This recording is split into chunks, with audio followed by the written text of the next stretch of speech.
protection. Simply spray on and rinse off. It's that easy. Get ultimate protection and shine in minutes that lasts up to 6 months. Now available at O'Reilly, AutoZone, and Advance Auto Parts. Visit 303radio.com for more info. Broadcasting live from the ESPN690 Anajar and Levine studios. Anajar and Levine Accident Attorneys. Call 904-600-4000. That's 904-600-4000. ESPN690. Jacksonville's home for ESPN Radio. Brent Martineau. You see him every day on CBS 47, Fox 30, Action Sports Jags. Austin Lane. He's a former Jag star and current MMA fighter. Broadcasting live from the Anajar and Levine studio. This is Action Sports Jags on ESPN 690 and ESPN690.com.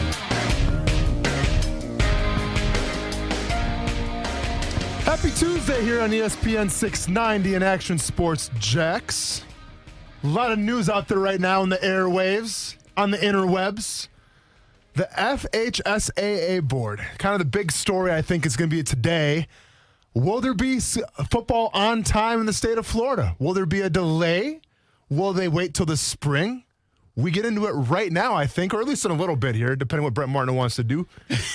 Sorry, man. I don't know where we're going with it. I mean, I saw the rundown. I'm like, well, that's kind of like our leadoff story, but do you want to tease the listeners or do you get into it right away? Yeah, well, we talked a little bit about it yesterday. There's new stuff. I think it's just a matter of if we agree or not agree on what they decided, which basically was let's let the local people decide everything.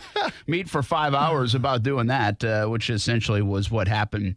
Hey, it's tough being on a board. It's tough making decisions these days. Yeah, that's why you're on the board, though, right? You make those decisions. That's what you're on the board for, is your leadership. Pet peeve is to meet. I tweeted my favorite kind of meetings, meet to meet, and it felt like a whole bunch of people that meet to meet a lot. 5 hours, too. The business world meets to meet. That's what they do. Yeah, that's what they do. Yep. Like how many? If you work right, if you are a 9-to-5er or whatever, but let's just say 9 to 5, especially 9 to 5 jobs. Yep. How many meetings do you have, or you go into that meeting, you meet for a half hour, 45 minutes, and you say, okay, we'll talk about more later on next week on another meeting.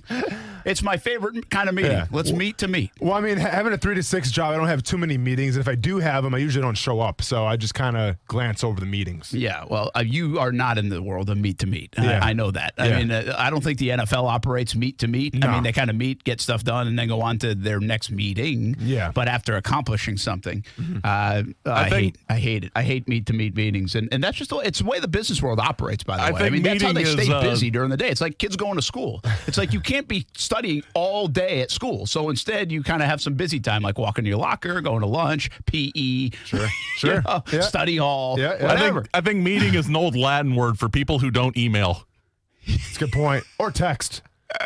Yeah, it's a great point. I'll tell you what, I almost lost it today, like my mind. Because last night we had a migration. Have you had the migration part of the email, Scott? I saw an email about it, that it was coming down. I haven't signed back into the system over in the OKV studio since. Okay. So I don't know what's happened.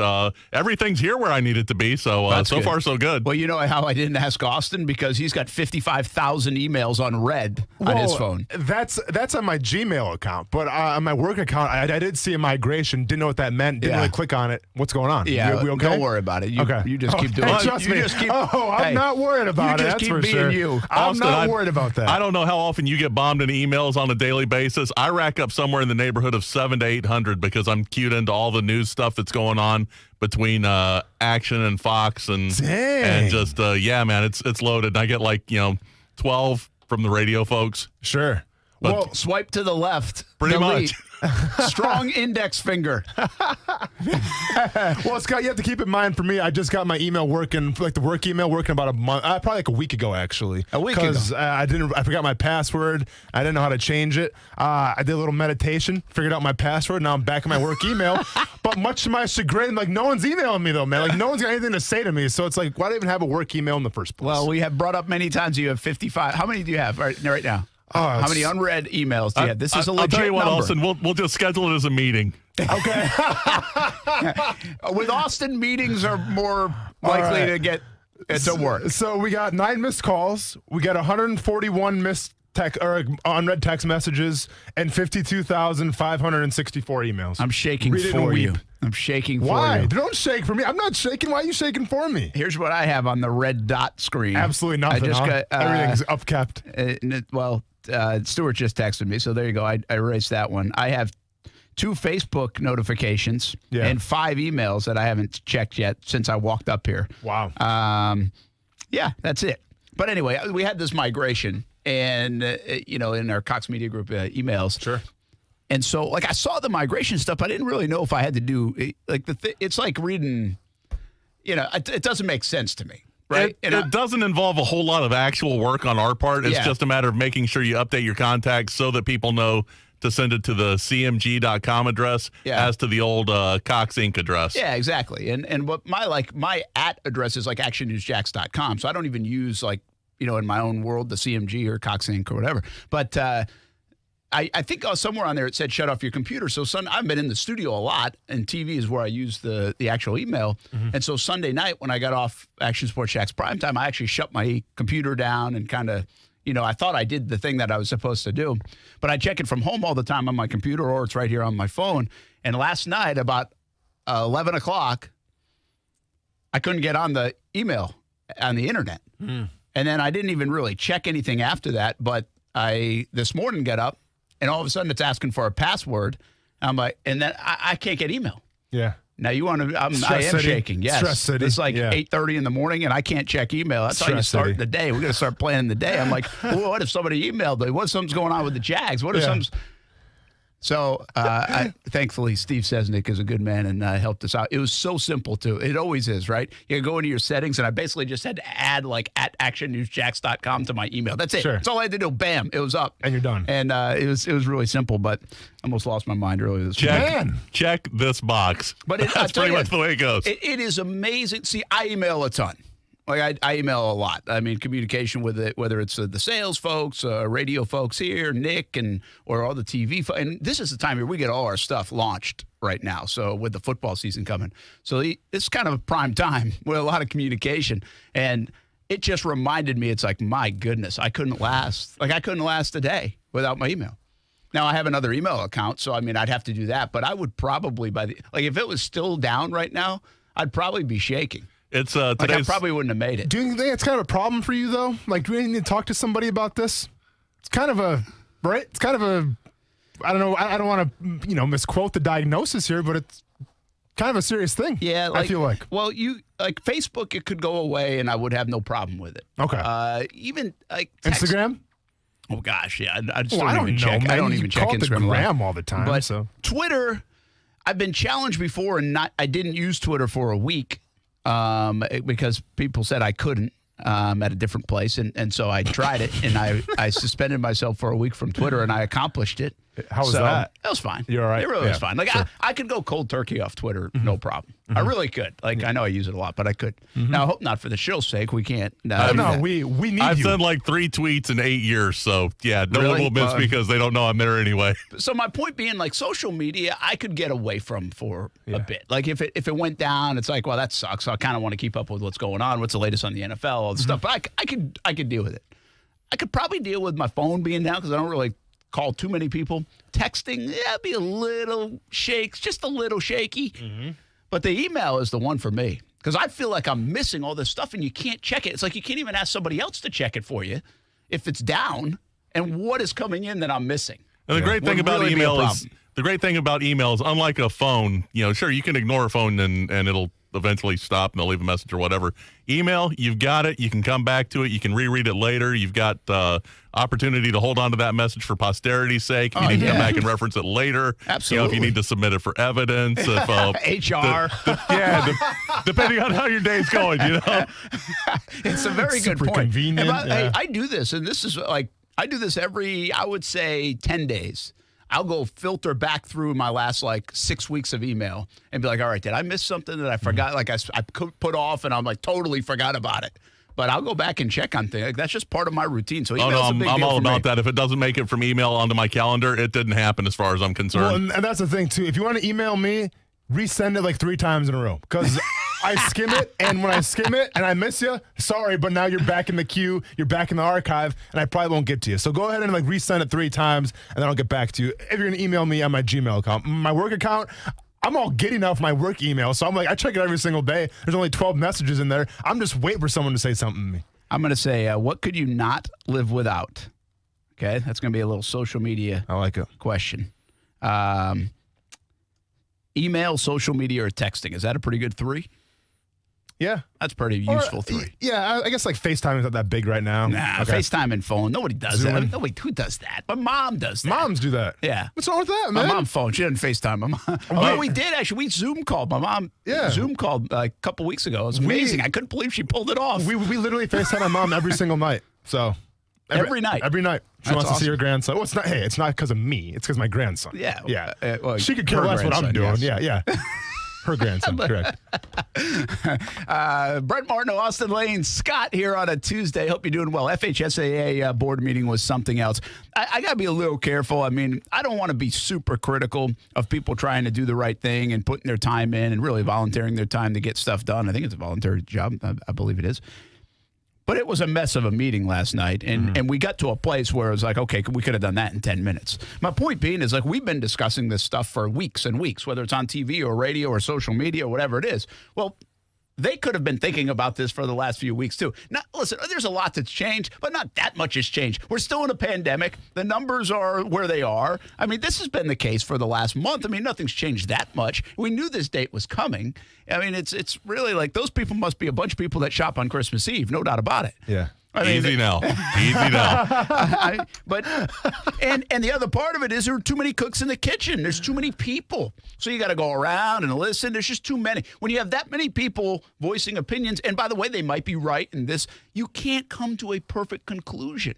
And so we don't have one. We'll talk a little bit about it. What does it mean? St. Johns County pushes school back 3 weeks. What does it mean? What could it mean for sports? I'll give you the latest on the sports front as it pertains to local schools here that we know. And by the way, there's a bunch we still don't know, but what we know, because I'm still not convinced this is over. Yes, calendar continues. I think by the end of the week, we could see some different moves. And, of course, now from a local standpoint, you could see School A say, yeah, we're in. Monday we start. School B say, nope, we aren't starting until September 1st. Well, what does that do for schedules and everything else when it comes to not only football, but other fall sports? What's the latest on the NFL? Rookies are reporting. Welcome to the NFL. Let's shove a swab up your nose to get a COVID-19 test. That is basically your first. That's what your first day on the job is. That's what your first day on the. That's it. Then go home. Where's the training room? Doesn't matter. Stick this up your nose right now. Swab test. That's right. Yeah. Swab test, and then go sit in your hotel, which most likely is, or apartment, or house, or whatever you have, and quarantine. And then a couple days later, we're going to do it again. Mm-hmm. And hopefully you're clear, and then we'll start to at least talk about football. That's essentially the next 2 weeks. Like, people keep saying, hey, what the Jags on the field today? On the field? You might as well not even mow the field for the next couple of weeks. Yeah. It doesn't matter. Like, I don't even think we're going to see people on the field for a little bit. What is the latest on the NFL? We're talking a little Jags offense today. We kind of stayed away from the Jags in depth for the last 4 to 6 weeks at the very least. Let's start bringing it back up. We are on the horizon. Where does this offense sit? Some metrics out on Leonard Fournette. Is he better than people think? Is it good that he's still here? Do you feel better about that rather than be traded away? A closer look at the Jaguars offense. Let's do that when we come back. We'll also update you on anything going on with the NFL and the NFLPA. It's going to start getting a little muddier because it's economic based, but still some decent information coming out in the NFL. Looks like we're at least having good discussions. So that's a good point. This is not shaping up like Major League Baseball was over a few weeks. This is a pretty coordinated attempt by the NFLPA and the NFL to get things done. It's a Tuesday. Action Sports Jax on ESPN 690. You're always welcome. 904-362-9901. *, 690. What could you not live without? Email, social media, or texting? No one's going to say email. I guarantee it. I did. I know you did, but nobody else does. Yeah. Social media. Action Sports Jax with Brent Martineau on ESPN 690 is brought to you by Best Bet Jacksonville and Orange Park. Now, the First Alert forecast on ESPN 690. Partly sunny and hot today with a few widely scattered showers, highs in the low 90s. Join me beginning at 5 p.m. for CBS 47 and Fox 30 Action News Jax from the First Alert Weather Center. I'm Chief Meteorologist Mike Burrish. The Weather Center is brought to you by Beard's Diamonds, where you can save 20% store-wide during the summer super sale held over till this Sunday. Thinking of a new ride? Waiting for a sale? Well, if I got great news for you, because this isn't just any sale. No. This is big. It's the Big One sales event going on now at Arlington Toyota. During the Big One sales event at Arlington, you can get 0% for 60 months on 10 new Toyota models. That's 0% for 60 months on 10 new Toyota models. No one does the Big One deal like that. And at Arlington Toyota right now, they're giving you no payments until 2021 on your new Toyota purchase. That's right. You make 0 payments until 2021 on your new Toyota. And with every new vehicle purchased from Arlington, you get a lifetime warranty with unlimited time and miles. Plus, you can buy with total peace of mind thanks to Arlington's 30-day exchange policy. That's 30 days to love it or exchange it. The Big One sale just keeps getting bigger, and it's happening right now at Arlington Toyota. Shop them in person safely at 10939 Atlantic Boulevard or online anytime at arlingtontoyota.com. Visit arlingtontoyota.com/Big One sale for full details. Deep into the summer months in Northeast Florida, hotter weather means your family should be drinking more water, more clean water. With a Kinetico system from CGC Water, they remove up to 99% of contaminants. That's clean water. CGC Water is offering a free A200 reverse osmosis drinking water system with the purchase of a Kinetico Premier softener. Kinetico Premier softeners are non-electric and have twin tanks, making them super efficient, saving you money. Schedule your free water test today. Get peace of mind knowing your family's water is safe water. CGC is taking extra precautions with in-home visits following CDC guidelines, including no contact sales and service appointments, with all employees wearing masks and gloves at all times, and employee temperature checks every morning before they send out their team into your home. Remember, a free A200 reverse osmosis drinking water system with the purchase of a Kinetico Premier softener. Call 904-552-1242 or visit cgcwater.com. CGC Water Treatment, your local independent Kinetico dealer. Security experts recommend that if you have a do-it-yourself alarm, don't use their alarm signs or stickers. Why? Because it tells crooks exactly which system you have, and some signals can be jammed with a common garage door opener. Yes, the equipment is built that cheap. It's not been tested by UL Laboratories, and the DIY company selling it has no license. They use a third party. It just doesn't measure up. That's why thousands of business owners and families trust SafeTouch Security. All SafeTouch systems are custom designed for each installation and installed by state-certified technicians and are covered by a lifetime warranty. The SafeTouch two-way communicator provides the fastest possible response time with an 8-second average. All monitoring is done from the SafeTouch 24-hour monitoring center, giving you peace of mind for you and your family. SafeTouch Security has been protecting you and your family like no one else for 35 years. Go to safetouch.com today for a free home consultation. State license number EF0000233. This is the biggest news in diamond jewelry, so listen closely. Beard's Diamonds Summer Super Sale has been extended, held over till this Sunday. You won't get a deal like this anywhere else but Beard's Diamonds. Receive Beard's already unmatched prices plus an additional 20% off. All designer engagement rings, all eternity bands, all wedding bands, all diamond bracelets, all diamond earrings, and all gemstone jewelry. Plus, get an unbelievable 20% off over 1,000 GIA certified loose diamonds. It's Jacksonville's biggest diamond sale. But hurry, these sizzling savings end this weekend. You won't get a deal like this anywhere else but at Beard's Diamonds. It's Jacksonville's biggest diamond sale. Held over till Sunday. Now you can get her a bigger, better diamond for less. Beard's Diamonds, located at the St. John's Town Center. Or beardsdiamonds.com. See the difference. Save thousands. Hey everybody, this is Brent Martineau. Social distancing doesn't mean disconnecting. If you're working from home or just steering clear of coworkers, keep tabs on the world of sports and Action Sports Jax on your smart speaker. Tell your Amazon Echo or Google Home to play ESPN 690. Now, back to Action Sports Jax on ESPN 690 and in the TuneIn Radio app. There are still several huge economic issues that are being negotiated between the NFL and the NFLPA, and from what I understand, they basically do not need to have an agreement before the players actually show up for training camp. This deadline to have the economics all figured out is actually much later. The hope would be before the start of the season. So they are far along. There's some optimism as far as a potential agreement between the NFL and the NFLPA. They're in a good place right now. Just does not seem like some of the economics are going to be finally worked out before training camp. But you mentioned there's some key issues. The opt-out is a big one. What the date would be, that is a big one. And then here's another thing that is in the NFL's proposal. If a player opts out for health reasons, he would not be allowed to renegotiate his contract. The reason why that's interesting is because you can't just hold out / opt out. That cannot be the same thing. That's an important one. They're still trying to figure out how to handle the 2021 salary cap, when to take the hit given the shortfall in revenue all at once or maybe spread out over several years, and then what to do with fully guaranteed salaries if for some horrendous reason the season gets shortened in the middle. How do you pay those players? All those issues still being worked out.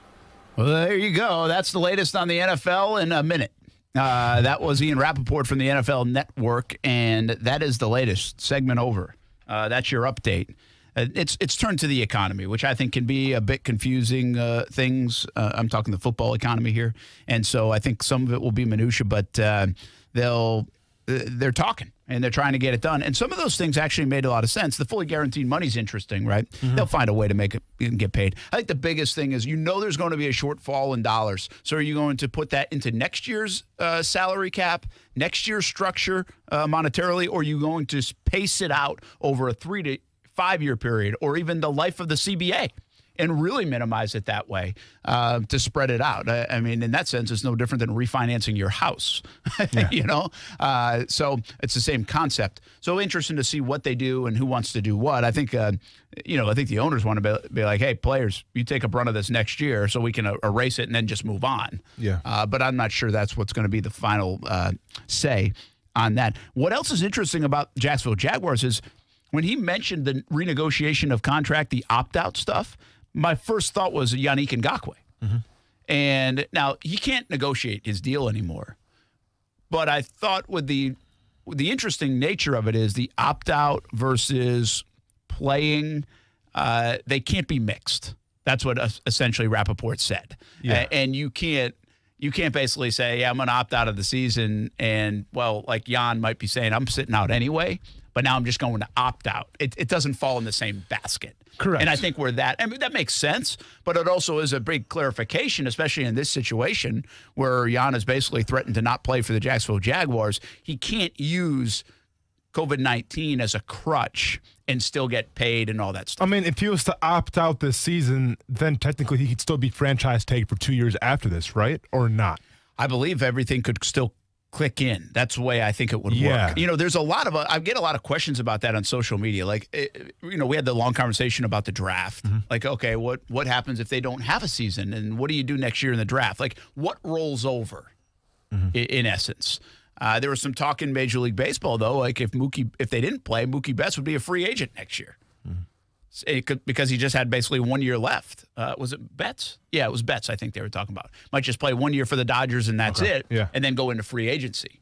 So I don't know where the cutoff is on contracts rolling over, but I think those stipulations, like if you opt out, they just roll right into the next year. That's what I think. That's what logic would say. I think from the NFL standpoint, that's or from the Jaguars standpoint as well, because the last thing you want to do is Yannick Ngakoue, if you're Dave Caldwell, if you're that front office, is Yannick Ngakoue to opt out, and then all of a sudden he still gets the tag and everything. Now you can only keep him for 1 more year. I mean, that would be the perfect, I guess, kind of scenario here for Yannick Ngakoue, where it was like, listen, I don't want to play for this team. I don't want to be here anymore. So you know what? Let me go ahead and hit that opt-out button and just sit at home the whole time. And guess what? It's counting towards that 1 year franchise tag. Yeah, I can't imagine. There's no way that's going to happen. I can't imagine that's part of it. In fact, I think that clarification is, no, that's not the way it's going to work. I hope not. I don't think there'll be the power of that to be able to do for either side in these situations. I think it's more like the Telvin Smith situation. Remember when Telvin kind of said retired? Well, everything just froze. Yeah. So if he had come back like this year, then it would have kind of clicked back in. Mm-hmm. But once he retired, he was retired. Now I think now that so much time's passed, like they're not even worried about that anymore. Like that thing is done, and obviously there's no sign of Telvin Smith coming back to the NFL. But in my mind, it kind of works a similar way. They're just free. Everything freezes. If you opt out, it's frozen. But they're working on the details of that. So we'll see, and I also think those are confusing. Ian Rappaport says training camp under the NFL's latest ramp-up proposal would look like this. Testing and physicals for 5 to 6 days. Strength and conditioning plus walkthroughs through day 12. So this is when the camp starts on the 28th. So testing and physicals for 5 or 6 days. That's it. So that's my point.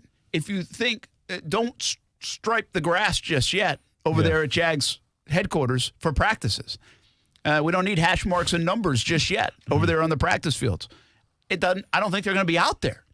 Like, I don't think there's anything to attend for us. Today, I know Jags employees were being tested, and now they'll have to go back, and depending on which level of employee you are, whether it's every day testing, every other day, every few days testing, twice a week is an option. There's some different stipulations in the employees based on what tier you are under that the NFL has outlined.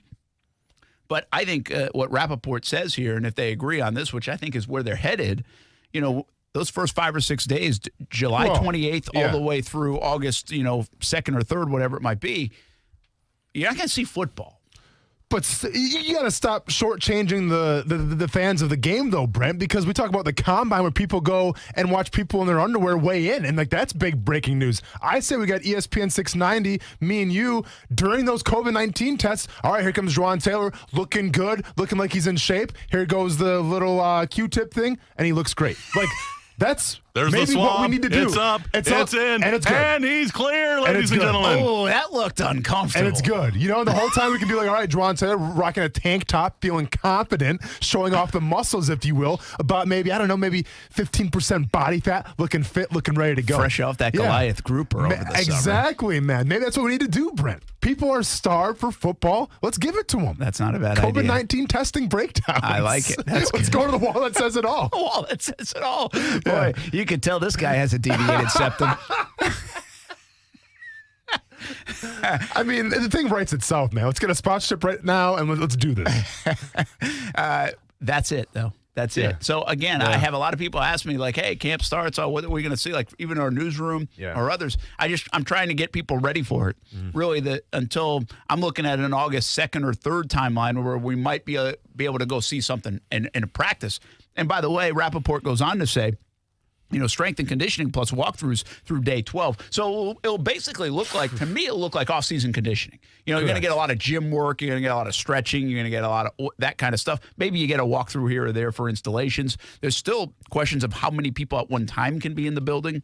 So then they'll ramp up with helmets through day 18, which is some 3 weeks down the road.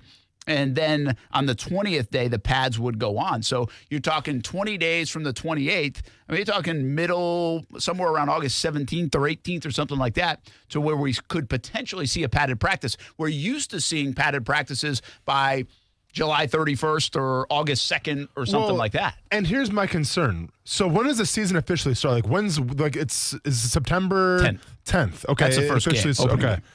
So that's from August 17th, when they put the pads on, till September 10th of that week. What is that? That's like 5 weeks away? 4 weeks away?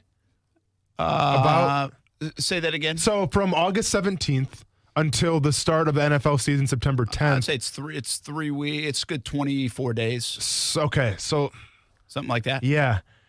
So I guess my concern is this, Brent, right? Because you think of those padded practices days. Well, you're not going to have, 7 straight days of padded practice. That's not how it works. Usually you go a padded practice, then you go shells, another padded practice, and you go so on and so on. I guess my concern stems from how many padded practices are we talking here? If we're not going to even have a preseason when we jump into week 1 of the regular NFL season, how many padded practices are we actually going to talk about here? Well, that's the thing. There are some. I've been reading a lot about that and people's opinions on it. And one of the thoughts is, well, get ready for some pretty intense practices later in August, like live action practices, because coaches will be unfamiliar with what their team looks like. The other thing is, are they ready for it? when can you really ramp up and how much are you concerned about injury in your own practice setting? Because we say this all the time. It's the reason why everybody's peeled back off the preseason games. It's even more it's frustrating when you get hurt in a preseason game. It's even more frustrating when you get hurt on your own practice field. And so it depends what kind of mentality your coach has about that stuff. And especially given a thin roster like the Jags, a back end of the roster very unproven. Well, that's going to present Doug Marrone with kind of a tug of war in his mind. On one side of his shoulder is the Doug Marrone that says, hey, man, last time we hammered these guys in training camp and got them ready to roll, and we got to see this stuff. We did pretty well. But I need my guys. I need my guys because we don't have a ton of depth. And I don't know what else I can rely on. I got to get them to week 1. So this is where my concern comes into play.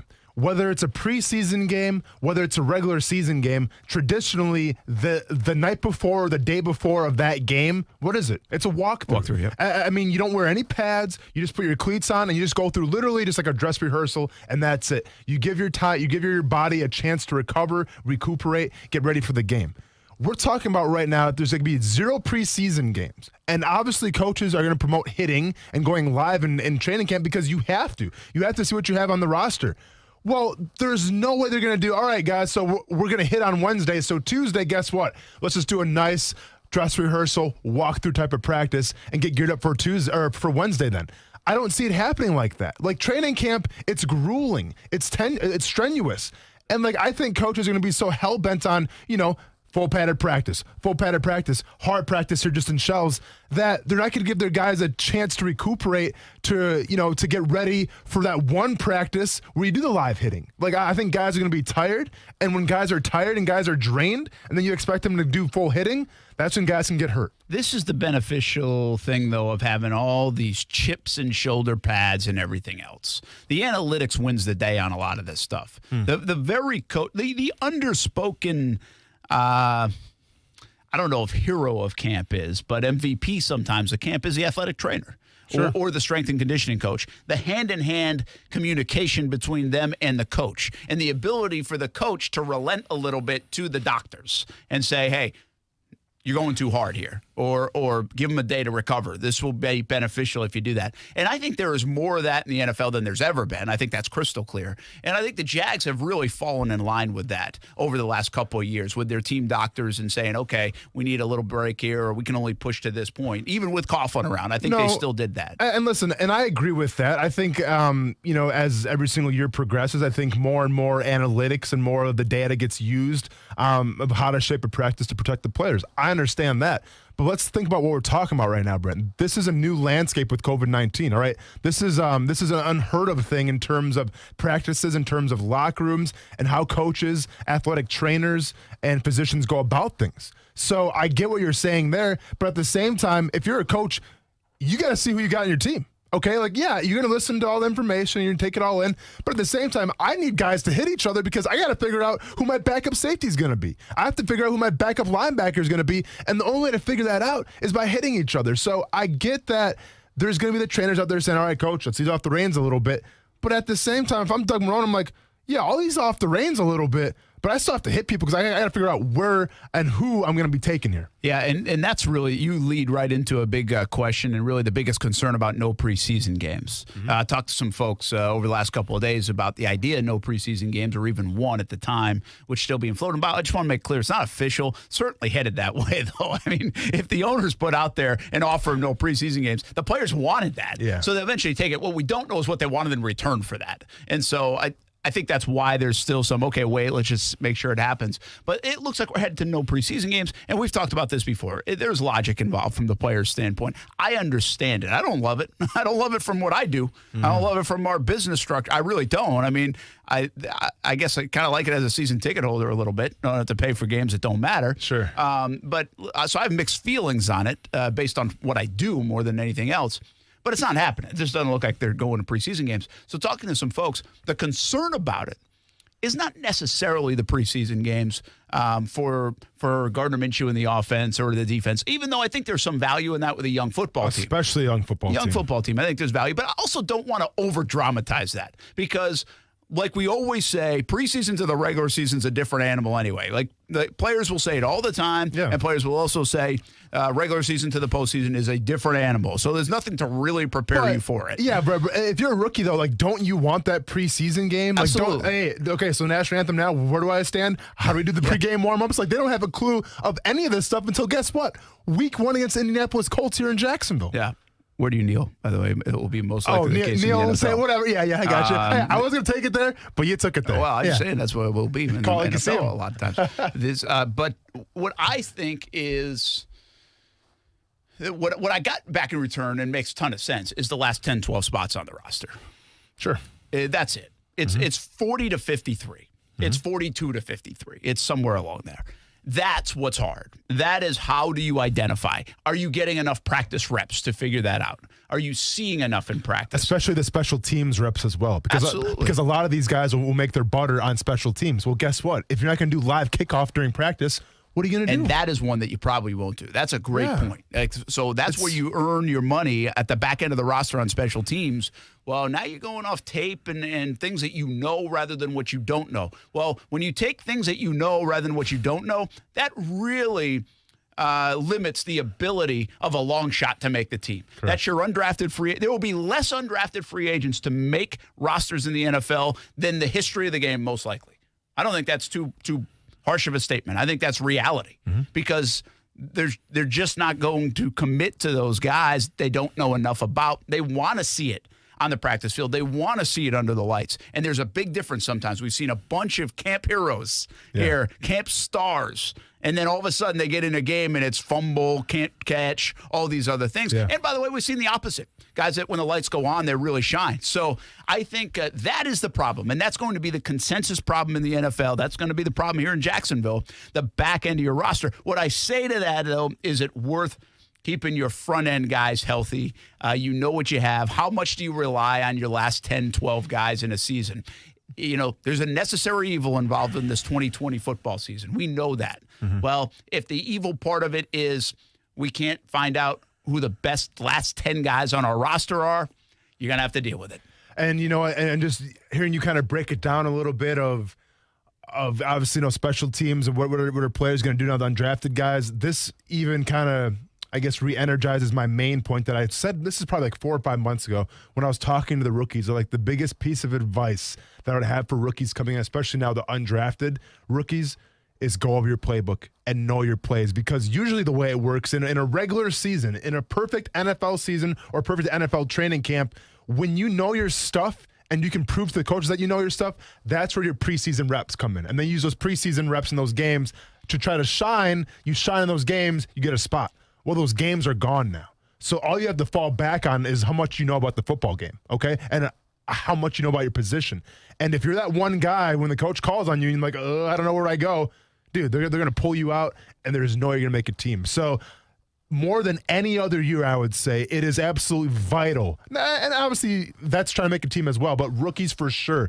Get in your playbooks, get in them some more, and make sure that when your number's called, you know exactly what to do. Because if you don't, man, there is no way. I don't want to scare anybody, but there is no way you're going to make a team. I understand that. I also think the coaches will have to allow for some flexibility in that. There's got to be a little more leniency this year without the springtime to go over things with this virtual learning where people learn in different ways. That doesn't make you dumb. That just means you learn in different ways. And if there's not enough time, they've got to allow for a little bit of that. I would hate to cut a guy that might be good because he didn't know exactly where he's supposed to stand. Now, if it's an habitual thing, well, then you got your answer most likely. So I get your point. Yeah. I just think that's not a thing that coaches usually want to be lenient at. And I think they're going to have to be a little bit at times. They're going to have to at least relax it a little bit. I see what you're saying, Brent, but at the same time, this is a different year, right? And coaches don't have time to, drag those players along. You have to be coachable. And if you're not, sorry, but we got to cut you because we're moving on and we have to get everybody on the same page. It benefits the guy that can pick things up quickly. Correct. I mean, you really do have an edge. You got a chance to get an edge over this time. I mean, listen, these these crazy times present opportunities as well. And if you're ready for that opportunity, ready to pounce, we just said it. I mean, I said it to my own kids over March, April, May when everything got shut down. Well, you got choice. You can go play video games, sit on the couch, or you can go take some hacks and swing and work out and do things like that. Well, everybody had those opportunities. How many people were doing it? Well, and that's what you're getting at. Exactly. And another point, too, I want to make towards the coaching and the philosophies and the styles. And listen, there's going to be a lot of excuses this year, right? When a team's not firing all cylinders, well, we didn't have time to work. Okay, that's fine. All right, go ahead and use those excuses to the best of your abilities. I know I'm going to hear them nonstop. It's going to drive me crazy, but it is what it is. But one excuse that I will not tolerate and other football fans should not tolerate is the excuse of penalties, okay? Because that's always something that's going to be brought up, right? And we talked about it last year a little bit, Brent, with the Jacksonville Jaguars. We saw it in the preseason, right? And when we saw an uptick of penalties, and that transpired from the preseason, obviously, to the rest of the season. I think they're the most penalized team in the NFL. We're going to have a great feeling by the time week 1 comes around, and they play the Indianapolis Colts of exactly where they're at in terms of penalties. Because once again, your style of coaching, and this is not going to be an excuse. If you're a highly penalized team, number 1, you're probably not going to win. But number 2, your coaching style is not getting through to your players as well. We're going to take a break in a moment. But before we do that, Scott, let's hit the phone lines. Steven there, I think. So let's check in. Action Sports Jax on ESPN690 before we hit a break. What's up, man? Hey, not too much. How about you guys? We're good. Good. Hey, my opinion on that, if we're not going to have a preseason, why don't we go use the high school method of having basically varsity versus rookie game? Owners could probably make a quick buck on that as well. Thanks, Steven. Appreciate the call. Bottom line is if you're going to make a quick buck on that, you need people in the stands, and there's not going to be a lot of that anyway. Listen, if they could open the gates and have their normal practice in the stadium, and they wanted to charge a little bit or concession stands or parking, I think they would have people there. The bottom line is right now you can't do that, or you can only have it minimalized, and they're certainly not going to open it up for that kind of stuff when they're already shrinking capacity at stadiums for regular season games. So I get the concept. And by the way, that concept might not be totally off track for some teams. Like they may do a little bit of that, kind of like you do in basketball, right? I mean, shirts and skins, whatever it might be. But inter squad, essentially, do you inter squad scrimmage at some point in late August? Well, listen, every single you kind of do any day, anyway, right? Every team, they scrimmage each other. Now, it's not always live. You don't go to the ground. But keep in mind, you want to talk about varsity versus JV. I'm not sure they still do that in high school or not. We never did that in high school. Yeah, I would think that would be. We would have got massacred. I was going to say, that's a tough. Yeah. I would split the teams a little more evenly than that. But you want to talk about varsity and JV? Well, keep in mind, Stephen, when teams scrimmage, quote unquote, or they go team run period, things like that, it's 1s versus 2s, right? It's 1s versus 3s. So it's the starting offense taking on the second string or third string defense. So that is like your varsity versus JV kind of thing. Now, obviously, to try to make a quick buck off it, to get to Brent's point, no one's going to be in the stands, and you're not going to televise this thing, obviously. So it's hard to make money off of it. And in terms of the starters taking on the second and third string guys, that already happens every single day in practice. Remember, one more thought on this. We thought Doug Marrone was crazy in 2017 at times because he went live goal line. Remember that? Yeah. Remember Leonard Fournette jumping over the top of the pile from like the 1 yard line? Yeah. And I remember being like, what are we doing there? Yeah, let's not touch our star running back, right? Yeah, what's going on there? Yeah. And he did it. He wasn't afraid to do it. Did a little bit of it. I mean, didn't do it every day, but did a little bit of it. Will we see a little bit more like that? I think we will. I think you listen, you can't tiptoe around the injury thing on every level. Yeah. I mean, to a point, you tiptoe around it so much you're just asking to get hurt. Sure. You can't be afraid of it that much. You got to be cognizant of it. I just don't think you can be afraid of it to that level. I like this coaching style from Brent Martineau right now, man. Like physical, we're hitting, live tackling. Quarterbacks, take your red jerseys off. Let's go. I did not say that. Well, you're getting there. I need my man Gardner Minshew. You're this close to getting there. Gardner Minshew there. is going to be the best second-year player there ever was. That's what I heard. That's what I heard. That's the word in the street from you. Hey, we got Don't believe Jags it, just ask him. Yeah. We got the Jags offense coming up a little bit. We'll break that down. Speaking of Minshew, speaking of Fournette, what does it look like? It's been a while since we talked about the Jags offense, but as we lead into the season, the latest on the FHSAA, we'll give you an update on that as well. Coming up next on ESPN 690. I call them 3 shirt days. That's when the summer heat in Jacksonville just sizzles. It's relentless, and you want to be prepared for it. Bold City Heating and Air will help you do that. Nothing worse than sweating in your own home and wondering, hey, what happened to the AC? We've been there before. Your air conditioning unit needs to be ready for the heat. It might need to get serviced. The hot weather is here, and Bold City Heating and Air is here for you, just like they have been for my family the last couple of years. Right now, it's $25 off an annual maintenance. Bold City will thoroughly service, clean, and test your system to ensure it is working efficiently. Then you'll be comfortable this summer, all summer. After the $25 off, it's just $70. Book your maintenance service now and save. Save now, beat the heat. Visit boldcityac.com or call 904-379-1648 to schedule. Mirza and his staff are ready to take care of you and your family. Be bold and beat the heat and make it a one-shirt day, even in the summer heat. Go to boldcityac.com. One-to-One Financial is Jacksonville's hometown credit union, and we've been helping people improve their lives and start businesses in this community for more than 85 years, longer than any other local institution. Like our name says, we work one-to-one with everyone, no matter their background, and we offer the best rates on loans and savings accounts, free debt counseling, plus no-cost financial planning. Learn more and join us at one-to-one-fcu.org, federally insured by NCUA. You don't want just any old sale. You want the biggest sale with the biggest savings ever, right? Then you need to see my friends at Arlington Toyota today, because they're having the one big-time sales event. Want low payments and zero down?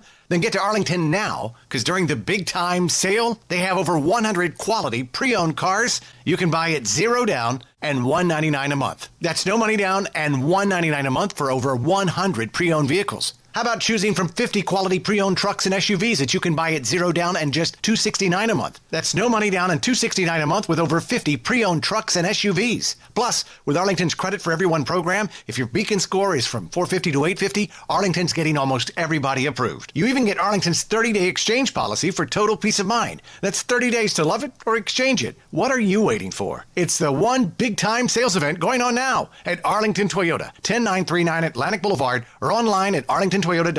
Visit arlingtontoyota.com/big-time sale for full details. If you have a specific medical problem, you call a specialist. Broken leg? Call an orthopedist. Cataracts? Call an ophthalmologist. At Prime Men's Medical Center, our doctors specialize in ED and PE.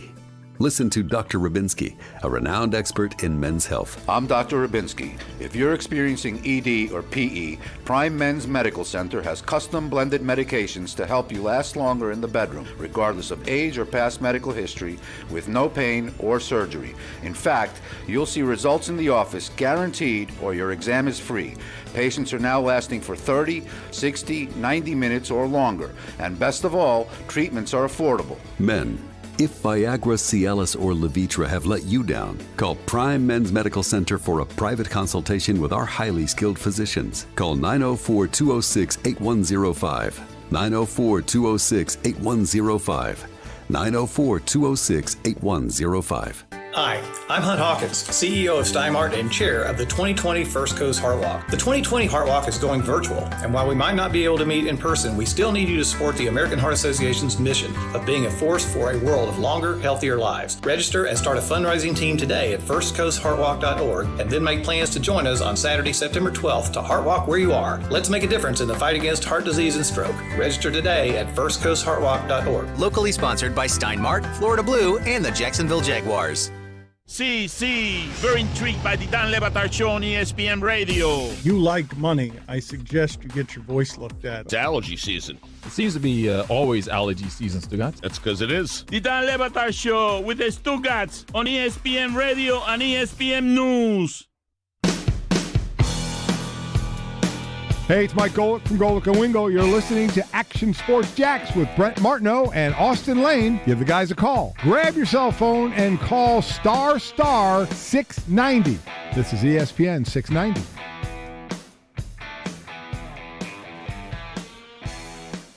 Hey, welcome back, everybody, on a Tuesday edition of Action Sports Jacks on ESPN 690. Brent Martineau, Austin Lane, Scott along in for Coos, who's vacationing.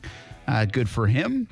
Hope you're doing well and having a good week, and maybe got a chance to catch a break here in the last month, or maybe it's upcoming. And now what?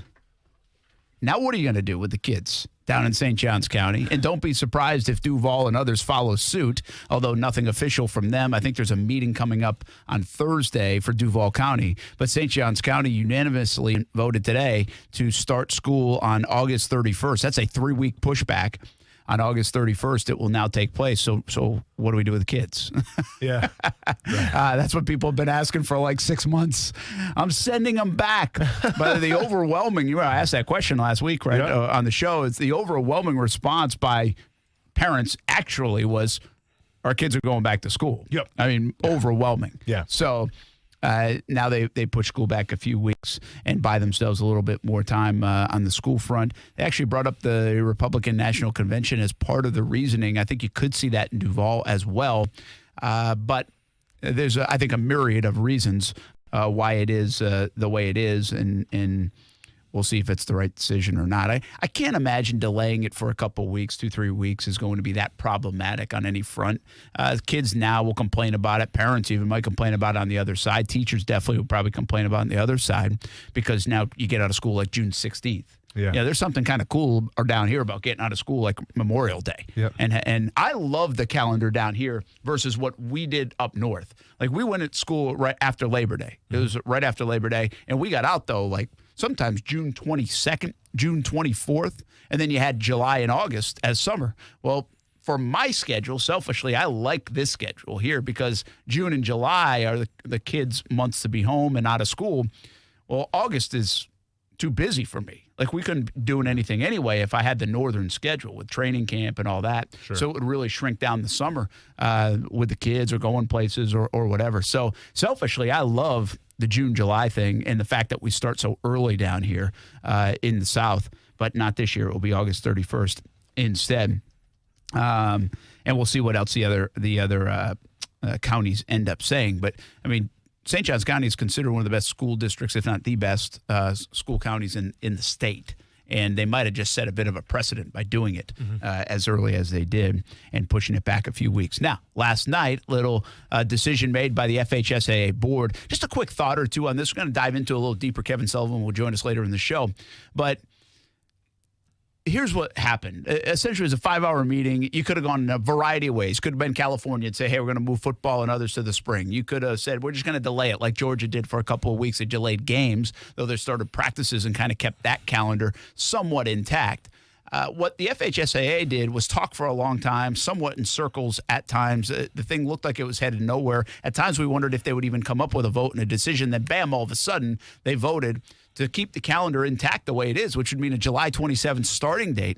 But they put it on the local schools, the local counties, the systems to say, hey, do what you want with it. And really the big caveat here is they'll set a certain date where schools will have to say, hey, we do want to participate in FHSAA state series or state playoffs, and you can opt in or opt out. And if you opt out, you basically say like Atlantic Coast and Mandarin opt out. Well, you could still play each other while the playoffs are going on. You're just not participating, so you could have other games like in your own counties or however you want to do it. So you can still play ball, essentially. Sure. But you're just not participating for state playoffs and state championships. That was really the only wrinkle. Other than that, they basically didn't say they didn't want to have the strong hand in this. Instead, they left it up. Now, initially, I was like, what are we doing here? Like, what's the point of this then? If you're not going to make a decision and follow guidelines, people are looking for you to give us some guidance. Yeah. You had a medical crew that gave you advice to say, hey, volleyball and football might be better to kind of delay. Yeah. Right now, the other sports, bowling and golf and others, make sense. Well, maybe at the end of it, after you think about it, now it gives local flexibility. And since there are so many different parts of the state going through different things, is that better? I disagree. I don't have time to wrap up what I want to say, but we'll do it on the other side. Yeah, but I think we really need to take a look not only from high schools, but also the state of Florida of how we're doing things. I'm not going to get political. I'm just going to say there's some things that are rubbing me the wrong way right now about how this is being handled. I think it should be changed. All right. Say it like that. All right. We'll pick up the conversation. What we think should have happened, could have happened, will happen with the FHSAA and with high school sports, because quite frankly, I don't think it's over. I think this thing could change again. We'll talk about it next on ESPN 690, and I'll give you the latest update on where we stand. From First Take to your radio. Here's the reason you gotta be worried. Do we really think that the recreational activities are going to be compromised for 3 months? I mean, somebody's got to say it. You in Orlando for the first month, you got to be alone. Forget 3 months. They gonna struggle with 3 weeks. Why you think they won in Vegas? First Take, your take from 1 to 3 Eastern on ESPN Radio and ESPN News.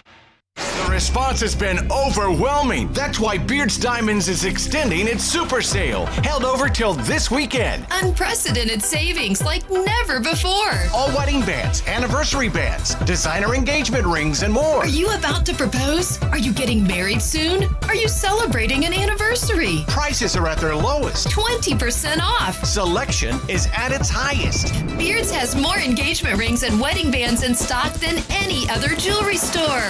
And our prices won't be beat. All wedding bands, all eternity bands, engagement rings, all fashion jewelry, all stackables are an incredible 20% off. And an unbelievable 20% off all GIA certified loose diamonds. So if you're getting married, celebrating a special anniversary, or getting engaged, don't wait. These huge deals have been extended till Sunday.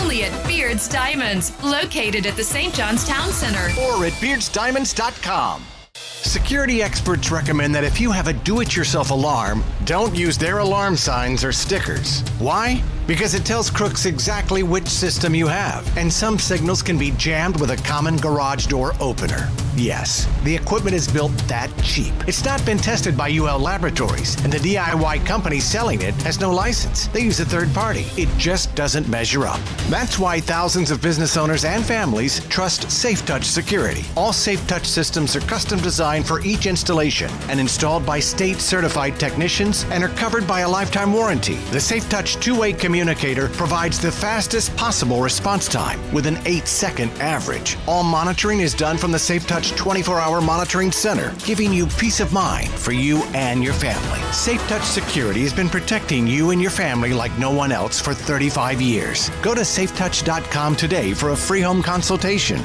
State license number EF0000233. After a car accident, you can feel like you've lost control. I'm Mark Anajar from the law offices of Anajar and Levine. After the crash, call the police and document the scene by taking photos of all the vehicles involved. If you were injured, get medical attention as soon as possible. If you've been involved in a car accident, call the law offices of Anajar and Levine at 904-600-4000. That's 904-600-4000 for a free consultation. And take back control of your life. Office in Jacksonville. At Action News Jax, we tell a weather story that's really built just for you. Most of us have lives that take us out in the elements for work, for play, or just getting from point A to point B. And that means you need to be ready to get through your day. I'm Action News Jax First Alert Chief Meteorologist Mike Burrish. Our team of meteorologists didn't go to school just to read you temperatures. We do this so that the people that trust us know exactly what to expect today, tomorrow, and the next day. Action News Jax First Alert Weather Team. We're here for severe. Get in the zone, AutoZone. Welcome to AutoZone. Working on an oil change? We can help you get started. Right now, you can get 5 quarts of Mobil 1 synthetic high-mileage motor oil and an STP extended life oil filter for just $31.99.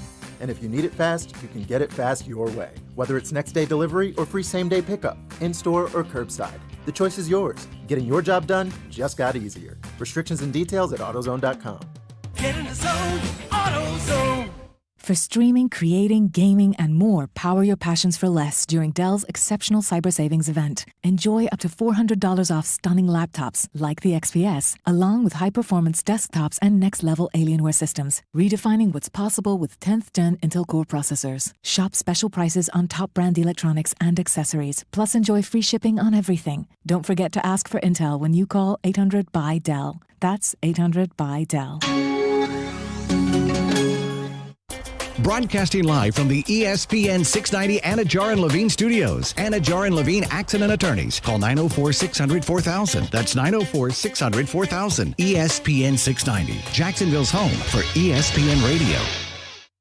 WOKV Jacksonville. Listen live everywhere you go on ESPN690.com. ESPN690, a Cox Media Group station. ESPN Radio Sports Center. I'm Christine Lisi. One day after NFL owners approved a proposal to return to work, the Players Union is holding a conference call with all players to discuss that plan. It includes daily testing for COVID-19 the first 2 weeks of camp and no preseason games. A few other matters still need to be worked out, explains ESPN's Dan Graziano. The ramp-up period is important. They haven't finalized that. And then the next thing is the opt-out procedures. If a player wants to opt out of this season for health and safety reasons, what happens to his contract? What happens if games start to get canceled or the season has to get canceled or interrupted? What happens to player contracts? Yankees righty Masahiro Tanaka threw 20 pitches during today's batting practice and is on track to make his first start July 31st. After missing one turn in the rotation, Tanaka was hit in the head by a line drive July 4th. Indianapolis Motor Speedway officials announcing today attendance will be limited to 25% capacity for the Indy 500, and spectators will be required to wear a face mask for the rescheduled August 23rd event. Did you know that right now, Geico is offering an extra 15% credit on car, motorcycle, and RV policies? That's on top of what Geico could already save you.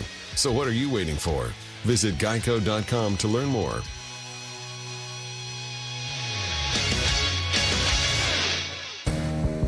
Brent Martineau. You see him every day on CBS 47, Fox 30, Action Sports Jags. Austin Lane. He's a former Jag star and current MMA fighter. Broadcasting live from the Anajar and Levine studio.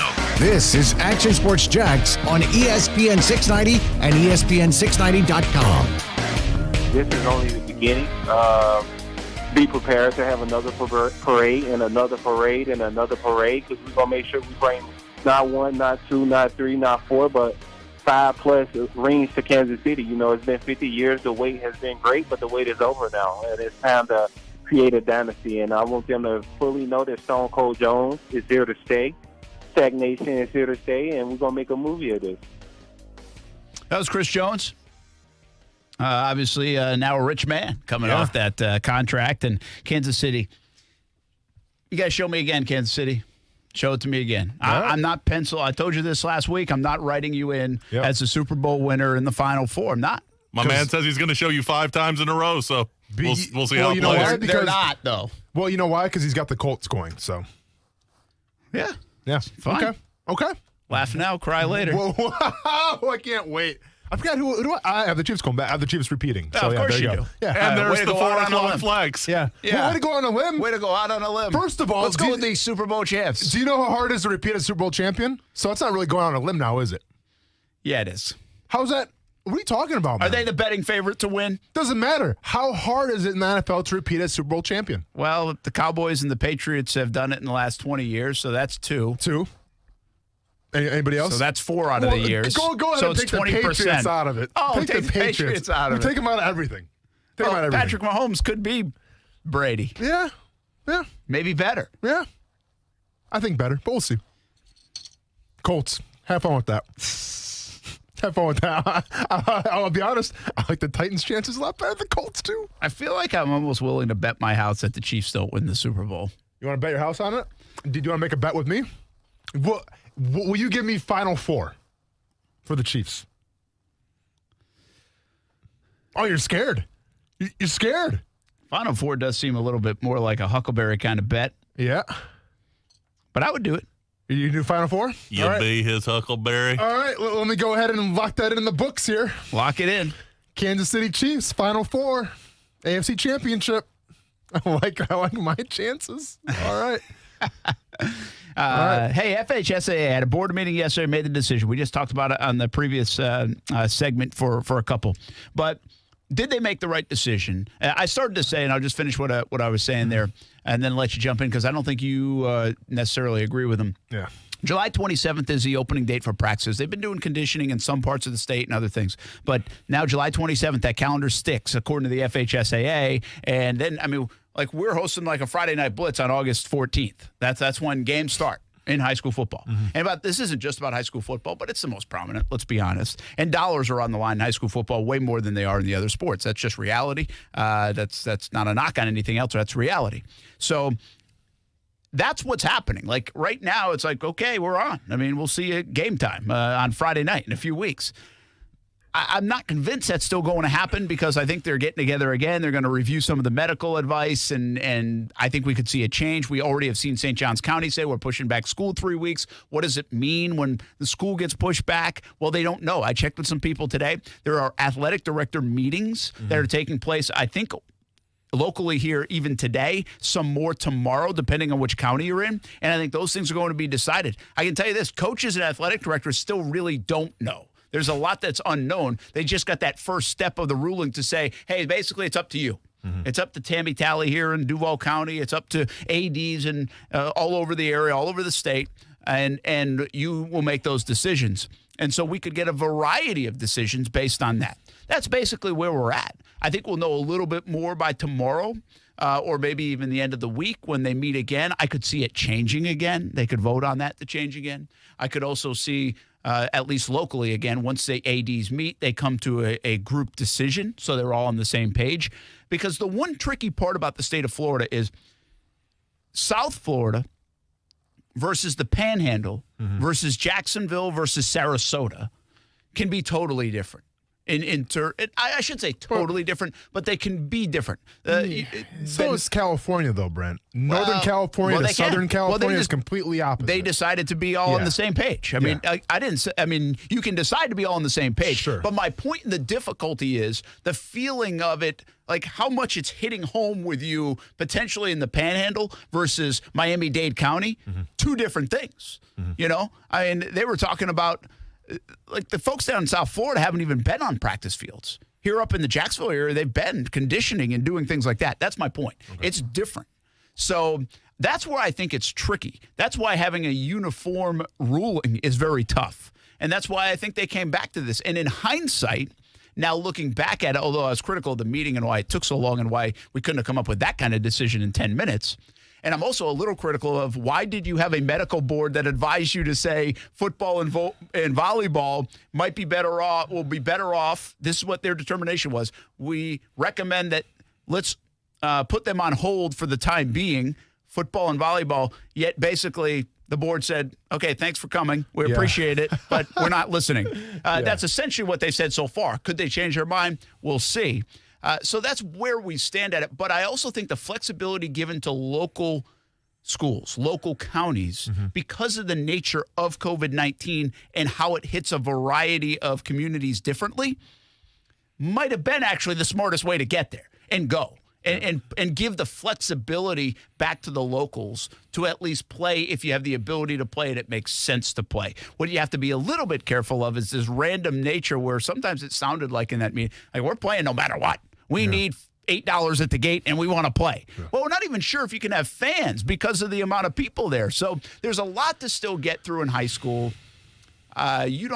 You didn't really love the decision. No. Do you fall more in line with the California decision or the Georgia decision? California said, let's play in the spring. Georgia said, hey, let's give it a couple weeks. We're going to push it back. Listen, I guess where I fall right now is more the Georgia decision than the California decision. Listen, I want to have high school football. I know how important it is to student athletes to have that sport. I mean, I've stated many times in the show, probably the only reason why I got through high school in the first place and got a scholarship was because my senior season of football in high school. So I understand the importance of it, and I want to see those high schoolers go out there and play. I'm all for that. What rubs me the wrong way, I guess, and what kind of makes me shake my head a little bit is this was a 5-hour meeting, Brent. And in my opinion, nothing got accomplished in it, okay? And when you spin your tires for 5 hours and you have both sides kind of bickering back and forth and everything, it shows me one thing. Not everyone's on the same page right now. And I keep bringing this point up again and again, whether it's with the NBA, the NFL, or in high school sports. If there's not communication and people are on the same page, well, then you have chaos. And to me right now, what we have is a lot of confusion, which is going to lead to chaos. Now, when you bring a medical board up there and they give you their advice and they say, you know what, we probably wouldn't do it right now, okay? To me, that's kind of the cliff notes. That's kind of like, all right, guys, we're telling you guys right now, don't do it right now. Maybe wait 2 more weeks like Georgia does. Maybe delay it a little bit and let's see where we're at. Like, that's the medical field telling you that. It's not just one person. I assume it was a board of people, right, Brett? Yeah. More than one person. Okay, so when I take my son because he's sick and I take him to the doctor, you know what? I trust that doctor. I'm putting my trust in that doctor that he's going to do the best for my son and, we're going to make him feel better. That's the part of the patient-doctor agreement. Like, I'm putting my faith in that doctor that he's going to do his best to make my son feel better. I think right now these doctors on this board are kind of doing the same thing, right? So I would much rather trust the board of doctors than I would some people in the stands or in the crowd that go on Facebook and write this long-winded post and get 200 likes on it. I would rather trust a doctor than those people. Just my opinion. Once again, not getting political, I'm just saying where I'm coming from. The last thing I just want to see, though, Brent, is I don't want to see the miscommunications, man. And I don't want to see people not on the same page. And to me, there is no downside to delaying it 2 weeks to see where everything's at. What's the worst that's going to happen because you delay it 2 weeks? Nothing. And you know what? And if you delay it 2 weeks like you did in Georgia, and all of a sudden, oh, man, you know what? It's not getting any better. It's actually getting worse. Well, then maybe you have to make some proper accommodations, and maybe you have to pull the California route. My point is you at least make an attempt, and you at least plan, because I understand there's a lot going on right now with COVID-19, but you've had how long to prepare for this, okay? You've had how long to kind of take in the landscape and make decisions. And unfortunately, last night, I didn't see any decisions being made. Yeah, well, here's the thing. 2 things in my opinion. One, the doctor recommendations, that's what they're there for, to recommend. They don't sign them up and say, hey, whatever you guys say, we're going to do. And my point to that is I think most doctors would tell you at some point in the year to get a flu shot, but I don't. We don't always listen to the doctor recommendations, sure. Yeah. And I feel like I've gotten a flu shot before, and I got the flu that year. So, but let me ask you this though.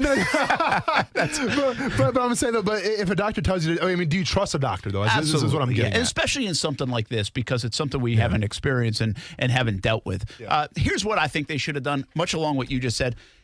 Where Georgia was in the right on this is just take the optics of it. The optics of, okay, yeah, we're really thinking about this.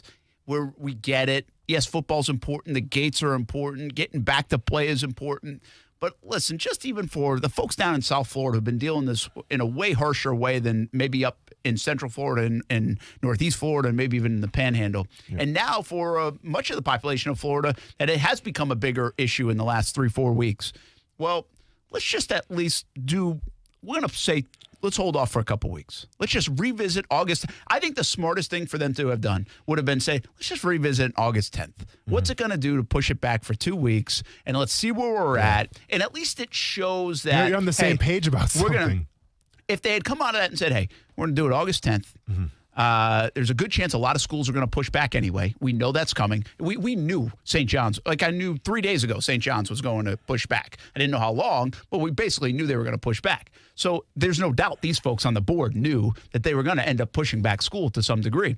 So if they had just said, hey, most likely some schools are going to have to push back. There are some people who still can't even get on practice fields. There are some bowling teams can't get into bowling alleys in the state of Florida. Mm-hmm. So let's push back 2 weeks. Let's take a closer look at the medical advice. So then it looks like you took the medical advice into consideration. Correct. And now from an optic point of view, yeah, you'll still tick people off that say, this is such whatever, But at least you can say, hey, we're still going. We're still going to do it. Yeah. The idea is still to play. We're just pushing back 2 weeks. What's 2 weeks? It's not really that big a deal. So I think from kind of that optic view of it, what the right, wrong, what's the best decision, I think you could have appeased more of the masses in this if you had just done that. You'd still get criticism because you're going to get criticism no matter what. Regardless. But I think they could have done it if they just said, August 10th, we'll start. Let's slide everything back. It's going to create some scheduling problems, but we'll figure that part out. Well, and to me, it looks like, once again, you're on the same page. Like, you're trying to come up with a plan.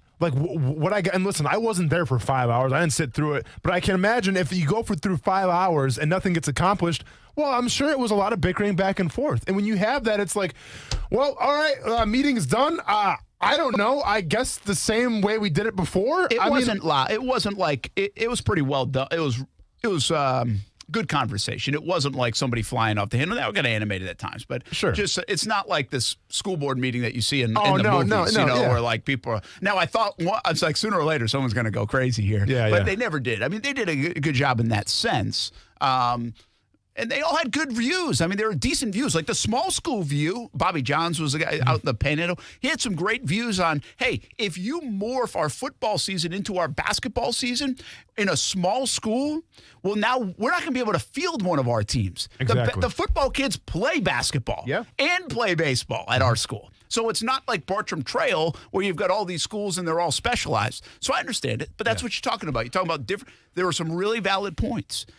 And all the valid points can be discussed, can be kind of thought about a little bit more, and then even more maybe medical advice, statistical advice, science, whatever it is, over the next 2 weeks, and we all still could have accomplished the same thing. That's what I probably would have done if I was in. Now, this is a vote. It didn't matter what one person said. Mm-hmm. This was a 15-person vote, and it won 10-5 to keep the calendar the same way and put it on the local communities. And essentially that's what I think the local communities will do. I think we'll see that over the next couple of days. So they might say, hey, we're going to hold off for a couple of weeks.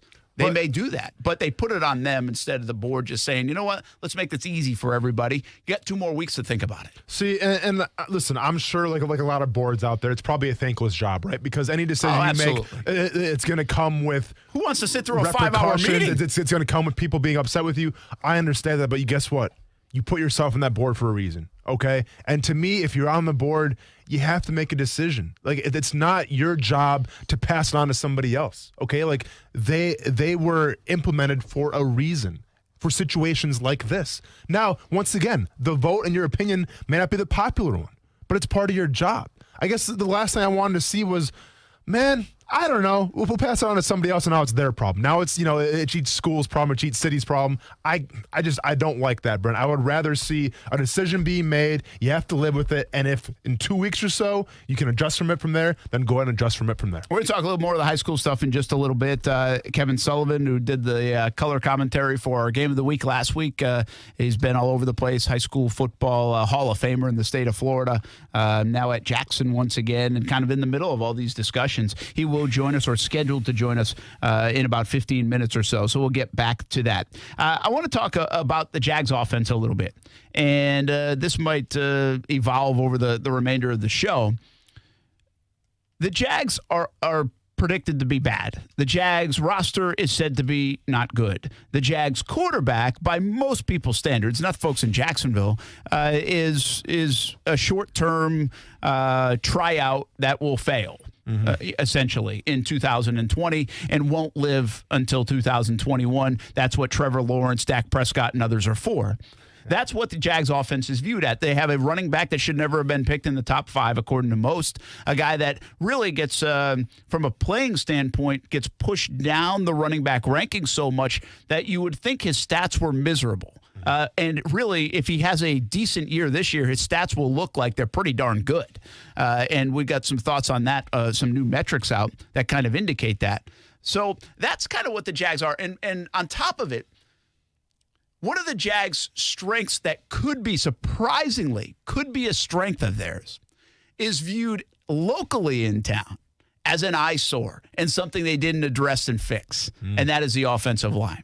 And so there's a lot going on offense for the Jacksonville Jaguars. The crazy thing about it is when you go into a season of relatively unknown, which every season somewhat is, but this one especially is in 2020 because of the pandemic and what's going on. It's especially true because the Jags have got a lot younger on their roster in total. They revamped their entire defense. They lost talent from a defense that really took over the league back in 2017. But what I think is kind of interesting about their offense is they actually do have some knowns on their offense. You kind of know what you're getting. The if question is can it go? Like, really the barometer of their offense.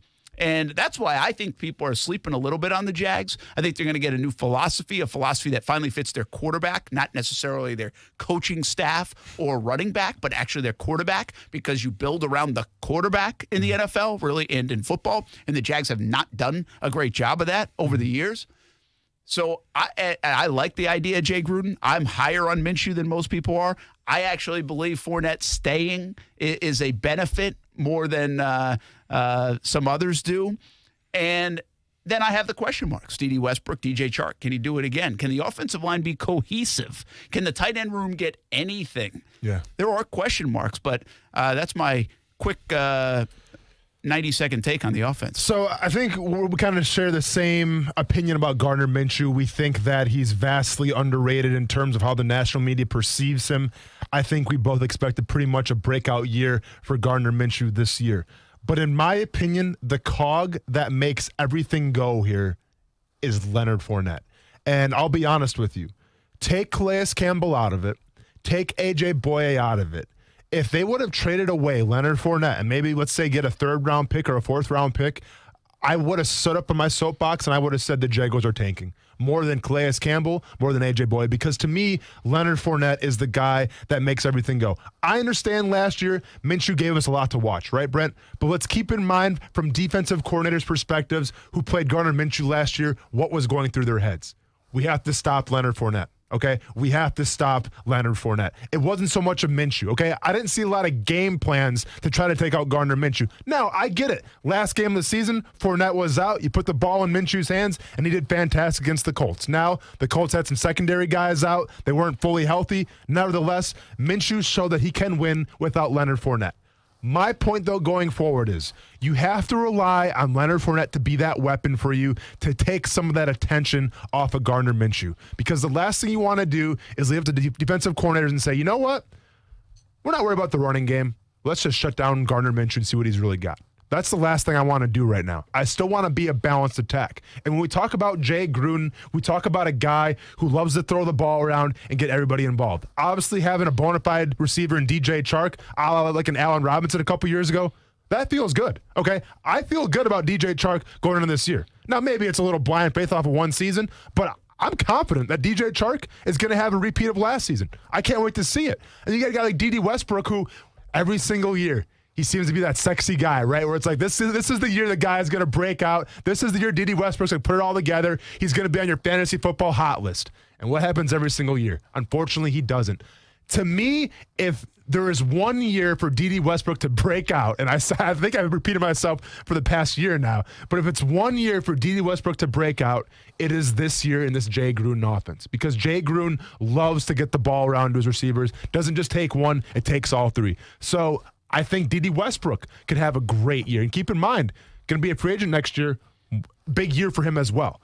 And then you have the small pieces like Chenault coming out of Colorado. You know, guy squats 550 pounds. He's kind of the jack of all trades. Can play that quarterback in a wildcat if you need him. Can put him in the slot. Can put him on the outside. Can do a lot of things really well. You still have vets like Chris Conley obviously coming back. And then we'll see with Keelan Cole as well. So from the wide receiver position, I like it. Yeah, you like their wide receivers. I don't want to say I'm like halfway between liking it and loving it. Yeah. I'm like, yeah, intriguing. So I like that a lot. And the running game, I think I like Leonard Fournette a lot more than people like him on like in the Jaguars fan base. I still think he's got a lot to offer. I think now that you lighten his workload with Chris Thompson, where we don't need Leonard Fournette to be that 3-down back, even though he's capable, but we don't need it. And now we have Chris Thompson come in on 3rd down and kind of be like that slashing kind of back, kind of like the Thunder and Lightning package, if you will. I like that a lot as well. So I think from the offensive perspective, big question mark's got to be the tight ends, and that's kind of been the story all year. And also offensive line. I agree with you, Brent, where I think the offensive line on paper, I'm not mad at it. Okay, I think there's a lot worse offensive lines out there right now on NFL teams than the Jacksonville Jaguars have.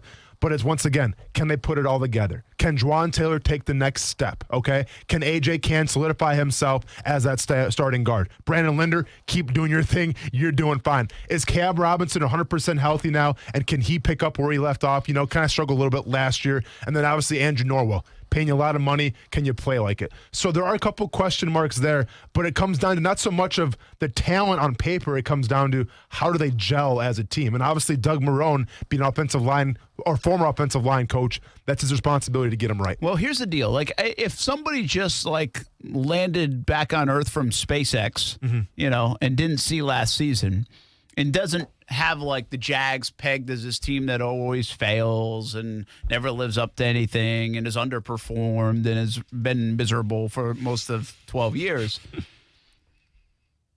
What I would say about their offense is an offensive line that has experience playing together, a fun quarterback. I stopped there because there's a lot to be written about Gardner Minshew still, whether it's a good quarterback, very good quarterback. I would say a fun quarterback, intriguing quarterback.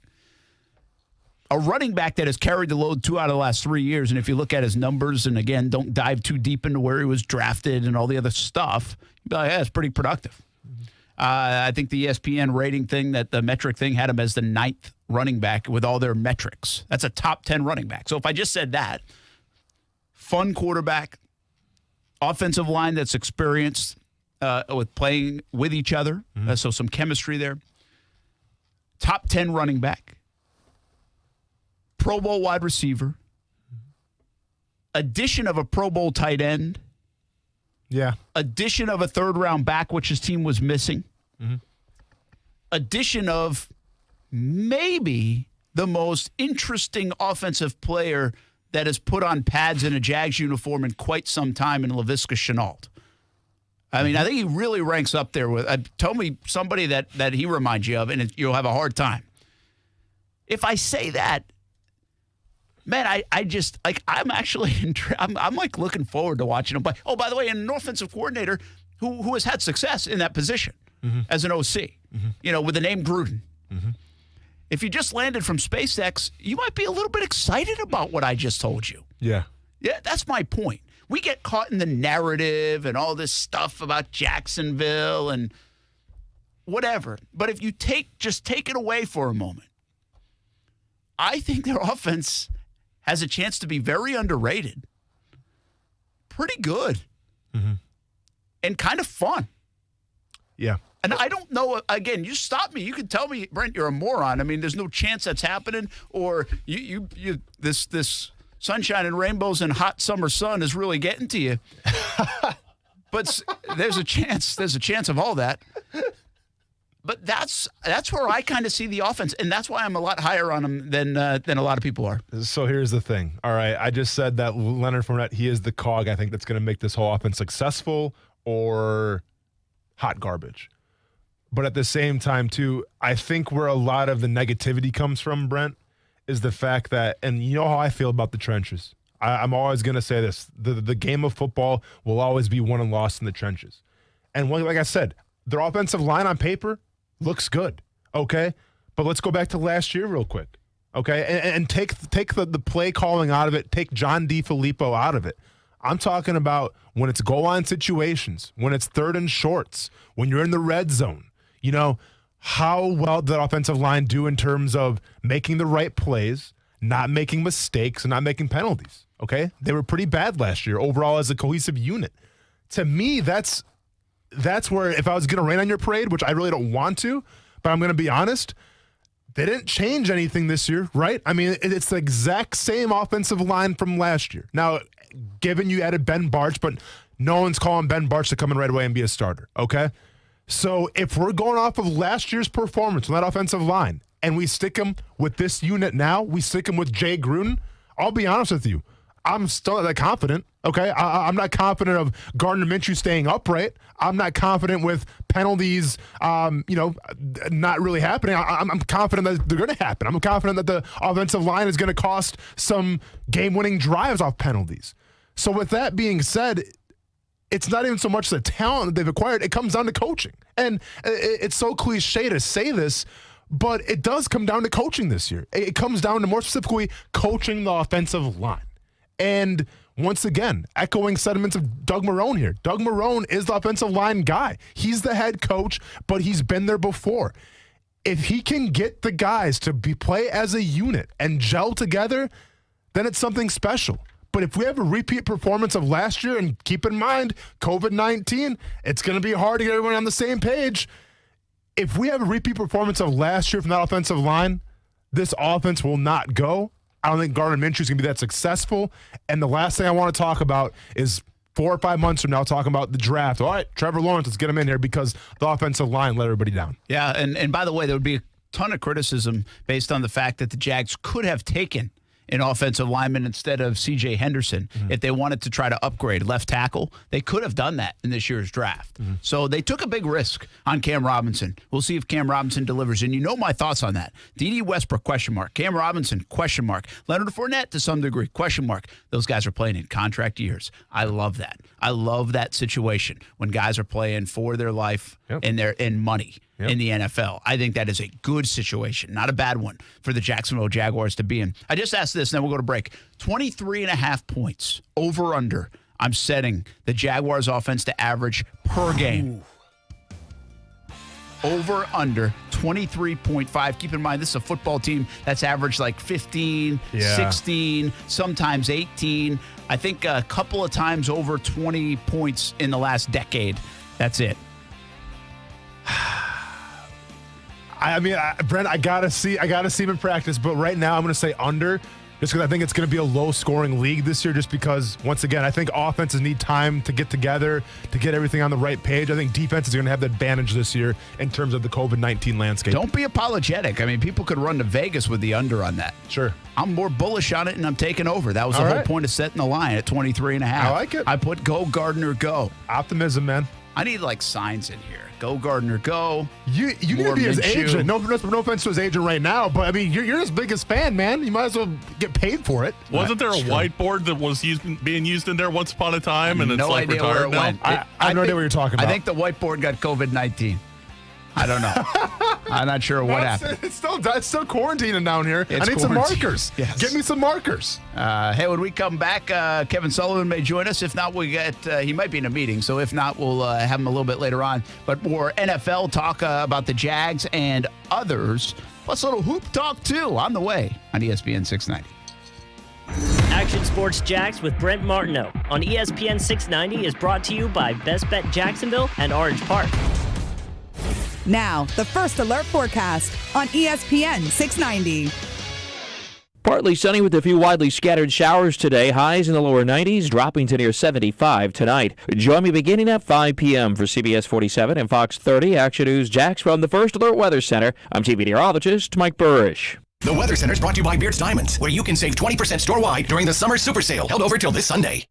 Get ready for Diamonds Direct's largest, longest, and most lavish sale ever. Starting Thursday, 11 straight days. Save an extra 20% store-wide with an expanded selection flown in from top designers. All new rings, earrings, bands, bracelets, pendants, and more. An extra 20% off Diamonds Direct's already unbeatable prices. All fashion jewelry on sale. An unprecedented store-wide event. 11 days of spectacular savings. Virtual and online shopping as well. Starting Thursday, exclusively at Diamonds Direct. Off Town Center Parkway.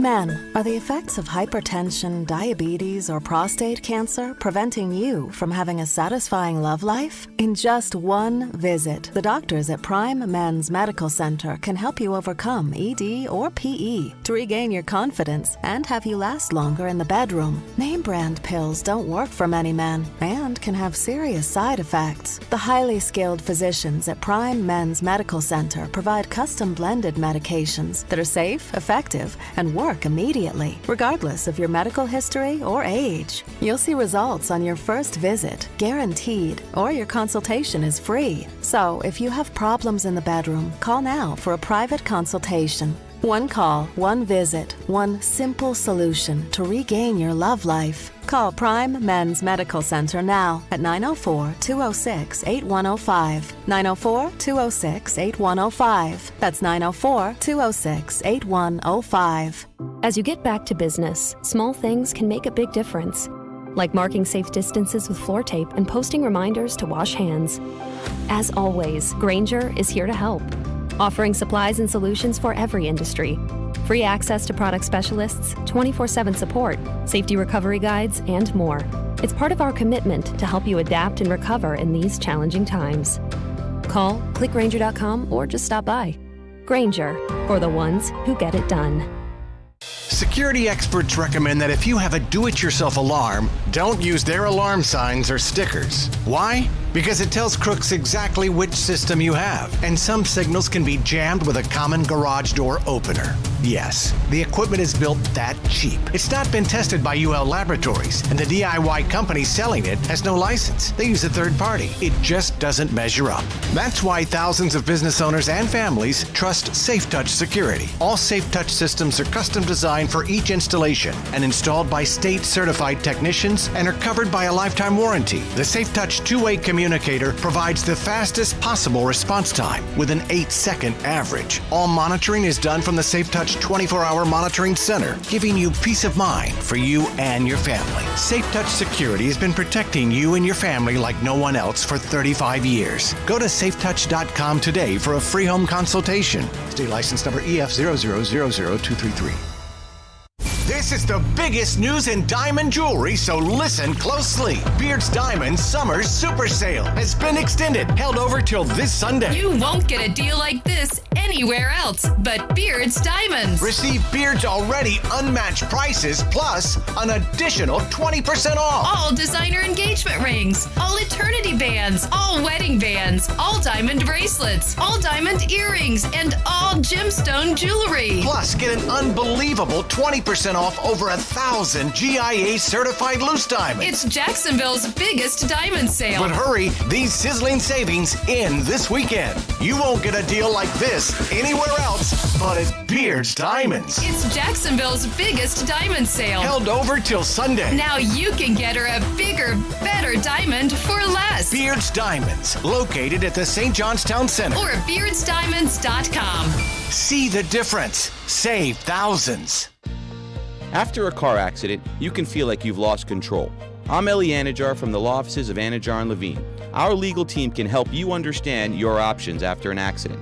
We will file your claim and fight for the full compensation you deserve. If you've been involved in a car accident, call the law offices of Anajar and Levine at 904-600-4000. That's 904-600-4000 for a free consultation. And take back control of your life. Office in Jacksonville. What's up, everybody? It's Austin Lane from ESPN690 and Action Sports Jax. Your smart speaker brings ESPN690 into your home office. All you got to do is say Amazon Echo, Google Home, play ESPN690, and enjoy that succulent sports coverage.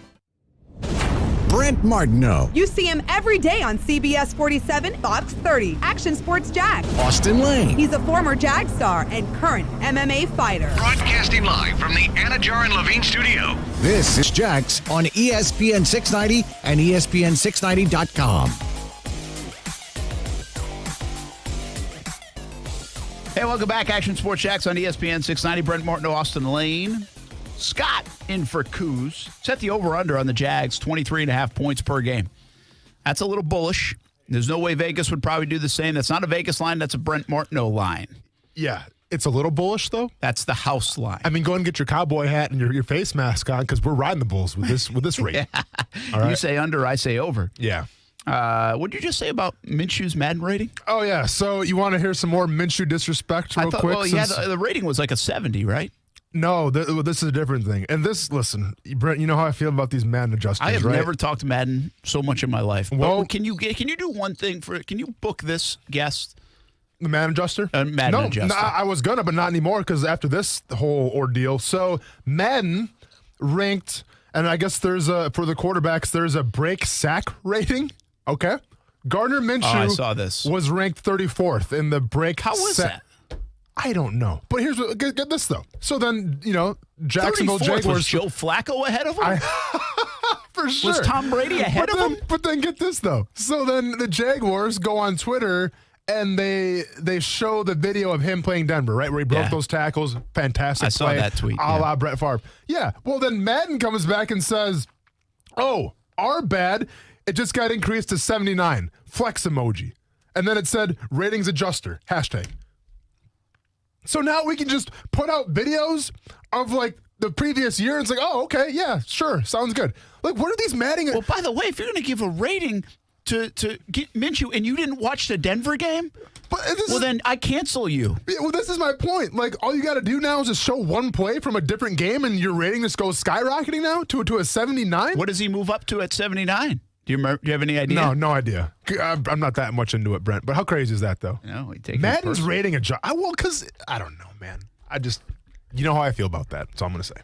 I hope Minshew appreciates all the love we try to give him here on the show. Did you see Dak Prescott was complaining about it, too? Dak Prescott was complaining about getting an 81.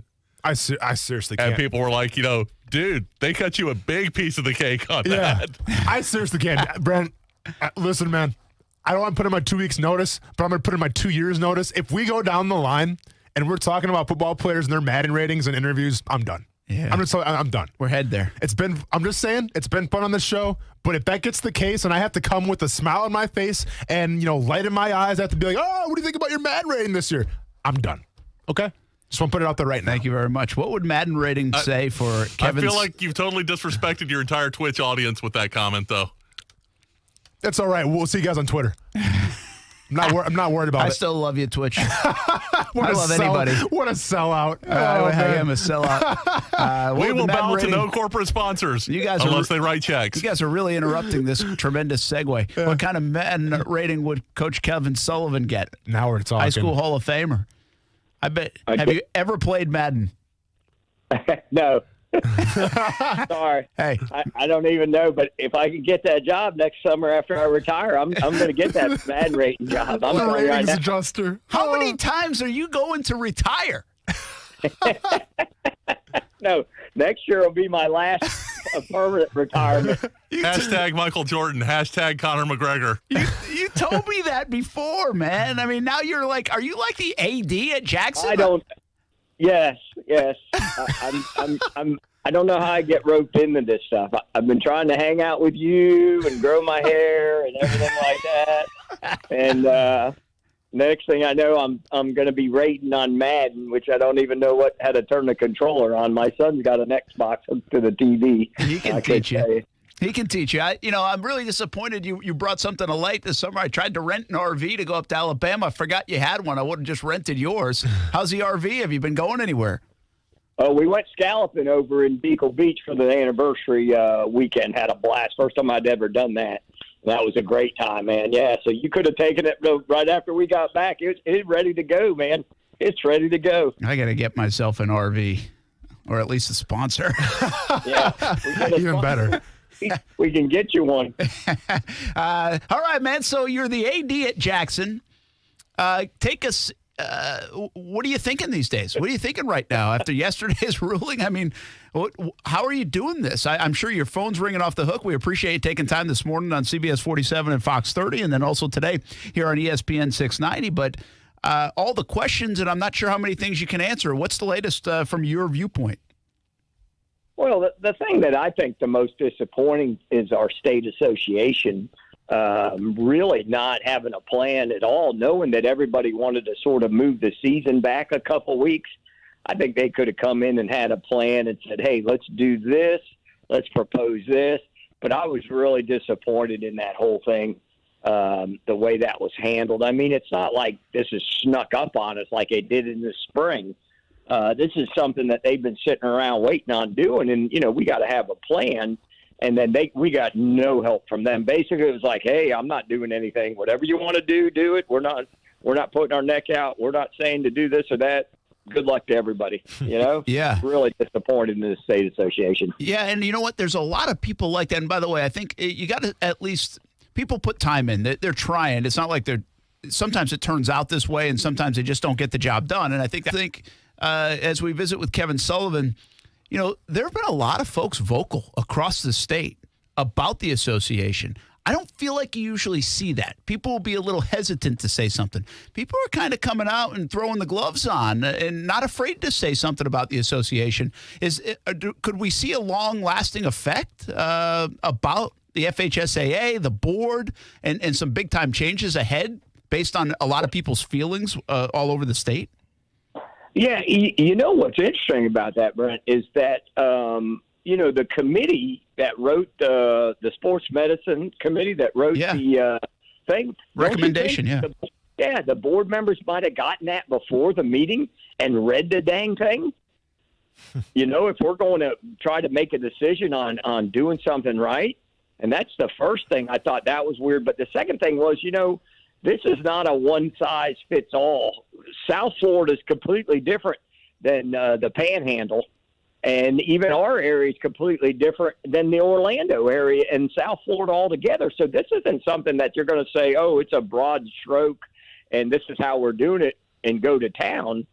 That to me was probably the biggest disappointing of the thing. And I don't know. There's still going to be some pushback. I know there's a lot of counties that have pulled out. I mean, Orange County shut everything down. Yep. In Columbia, they're having a meeting. We've got a meeting coming up here either today or tomorrow, and there's going to still be some more changes. There's just so much unknown. And, I'm not a big fan of the committee that they had put together, but they brought the doctors. They have their own committee to give you this, and this, and then just to throw it out and have no recommendation. I don't know. I thought that was interesting.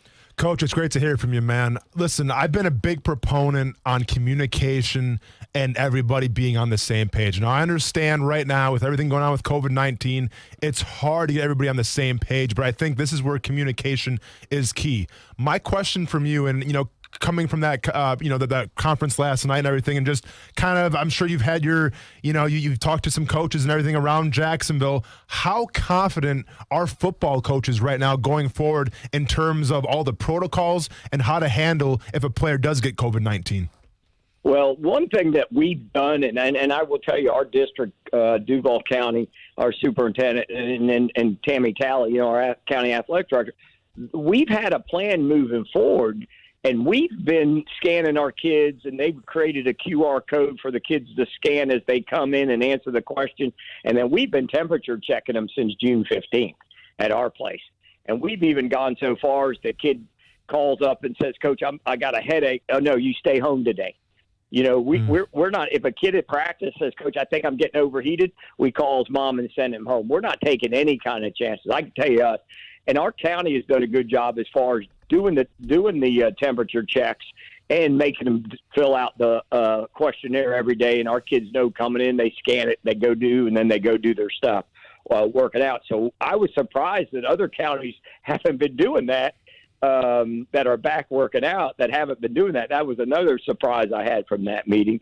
I think the main thing, Austin, on your question is getting everybody – we're coaches and the kids, and we want to know what we're going to be able to do so we can plan. Of course. We don't just throw the balls out.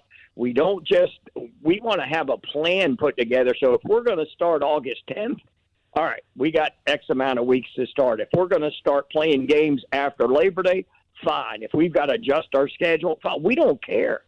We just want to know as coaches our plan moving forward so we can relate to our kids, to our parents, and we can make our environment as safe as possible. Yeah, and I think the FHSAA kind of could have done that. They could have at least given some guidelines yesterday to do that, the board, last night, and that didn't get accomplished. Instead, now it's on the local communities and high schools and to get it together. How much do you think, you just mentioned you have a meeting maybe even later today, tomorrow. I think St. Johns County is doing something similar with local ADs. How much will you guys try to get on the same page? Nassau County, St. Johns County, Clay County, Duval County, obviously. Will you try, Duval County being on the same page is most important for you. You're at Jackson. Right. But will you try to maybe go along the same guidelines? Therefore, you could maybe schedule and play and kind of work along the same system as some of your neighboring counties. Do you think that could transpire? Well, I know some of the districts and stuff are going to have to transpire that because we do have some carryover, with some of our districts playing in St. John's and even playing in Clay. And then, we're even scheduled at Jackson to play West Nassau week 7 or 8, So, of course, we want to try to keep as much continuity as possible. But at the same time, we want to make sure that we are, let's say we do move the season back and we're going to play 8 games instead of 10, that we want to make sure all our schools get the games that they need in our county. But again, we do have good working relationship with our neighboring counties, and it's not like we're that far. It's not like we're traveling to Tallahassee or we're traveling to even to Baker County might be a little bit too far also for us. But I think there'll be some dialogue between that and try to get a plan. With St. John's not starting school till the 31st, nobody's come out and said anything about playing football. If they're going to, I haven't seen anything that they said, hey, we're going to go ahead and start and we're going to just keep playing, but we're not going to school till the 31st.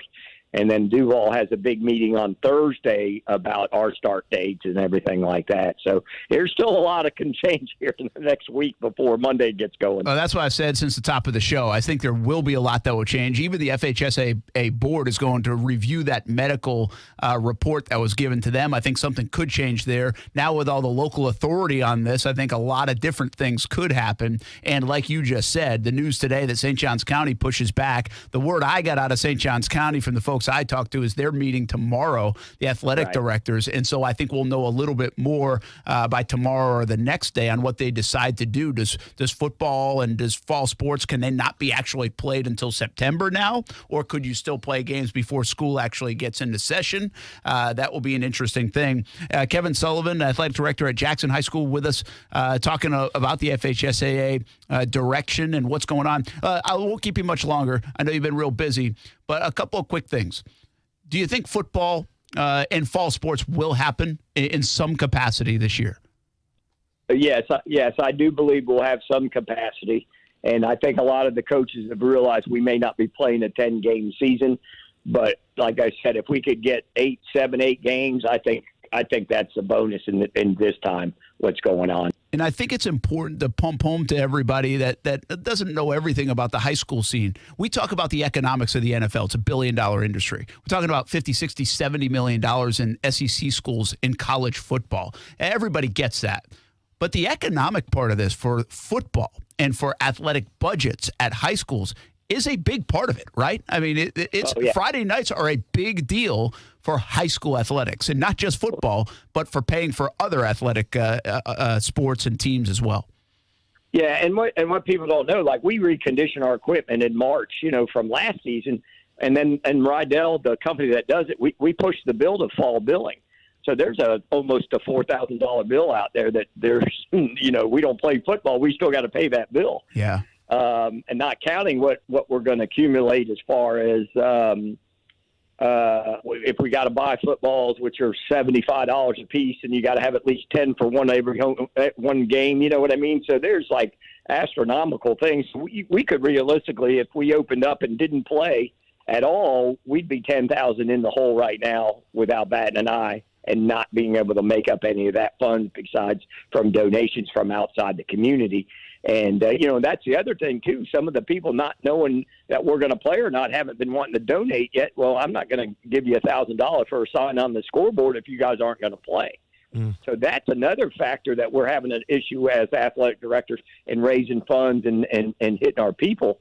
Hey, well, are you guys playing or not? Well, we don't know yet. All right, well, come back when you know you're playing. Type of thing. And you understand the economics of that also. Yeah, absolutely. And not only that, COVID-19 has put stress on a lot of folks that would normally donate anyway. So there's a lot going on. Hey, Kevin Sullivan, we appreciate you taking the time early this morning on TV, now here on Action Sports Jacks on ESPN 690. You could have been driving around in your RV. Instead, you unretire one more time, and you become an athletic director during maybe the most difficult time to ever be an athletic director in the history of high school sports. Likes a challenge. Oh, my gosh. Am I stupid or what? Come on. Likes a challenge. I respect it. You're the man. Thanks for jumping in. All right, guys. I appreciate you. All right. That's Kevin Sullivan from Jackson High School. A lot to still be determined. And I tell you what that means. You know what that means? That guy loves high school athletics. Go Tigers. Sports and student athletes and what folks like Kevin Sullivan. He could be retired in an RV driving around. Yeah, Came out of it to help out Jackson High School, and they're in good hands in that respect, and so many other great athletic directors, coaches, and administrators around the area. When you watch the FHSAA board and you saw some of the disconnect and kind of, it just didn't feel like they had a pulse of everything going on. Mm-hmm. And then you hear Kevin Sullivan, and he makes me feel so much better about it, because now that they're making some of the decisions, I feel like they're going to do better with it. There's no exact one answer, right decision in all this, but I feel like people like Kevin Sullivan and others now that they're making the decisions, I feel like we'll make better decisions. I think they'll make some more sense out of it. And I'm almost glad it landed the way it landed. It just took us a long time to get there. And I'm not sure it was the right thing to get there. But I think it puts more on these folks' plate, like Kevin Sullivan, like Tammy Talley, like others. But I think they'll do the right thing. Yeah, and at the end of the day, whatever that is, whatever that's going to be, we will find out. And just to kind of echo, Coach Sullivan's comments a little bit, like, listen, whether you're a parent, whether you're a coach right now, or you should be a member of that board, it's all about planning, right? Like you have to be able to plan to make the next step, and hopefully everyone comes together, they figure something out, and there's a plan going forward. That's the most important part right now, is coming up with a plan of what to do. Yeah, well, here's the thing, too. Somebody, let me get this tweet. Jason Maloney, by the way, says, every void the FHSAA leaves open will be filled by travel sports. Eventually, that void will not be able to be closed. Hope they don't end high school sports by their lack of foresight. That is something, and it's a deeper dive, and it's something I need to even do more research on, but I've thought about it. If we do have some void of sports, travel ball has already taken over so much of even high school sports. So many recruiters don't even go to high school games anymore. They go to AAU tournaments or travel ball tournaments or whatever soccer tournaments. They do that. You can go see them everywhere. You don't have to go to high school events. Well, could this be another avenue for the travel arena rather than your high school arena? Could we get to that stage someday? I hope not, because then you're talking about specialization again. Well, you're talking about a lot of different things. It's such a deep dive into it, but he brings up an interesting point. And when you leave the door open on stuff like this, and there's nobody someone down in, I think, the Sarasota area, I think I saw on Twitter that said, hey, we might kind of get away from the FHSAA and form our own conference. Could you do that kind of stuff based on this situation that's going on here in 2020? We'll find out down the road. When we come back, 5 o'clock hour, we talk some football, a little hoops, and a thought or two on Major League Baseball as well. Could the Blue Jays play in Jacksonville? It's wishful thinking. We'll talk about it on ESPN 690. See, very intrigued by the Dan Le Batard Show on ESPN Radio. American Airlines wants its middle seat back, Stugat. I mean, they're ready to start cramming us back in the airplanes already, while spikes everywhere in the South? That is correct. Yes, that is correct. Come on, your middle seat is an injustice of the highest order under all circumstances. I'm telling you right now, I board a flight, someone's sitting in the middle seat, I'm leaving the flight, okay? The Dan Le Batard Show with the Stugats on ESPN Radio and ESPN News.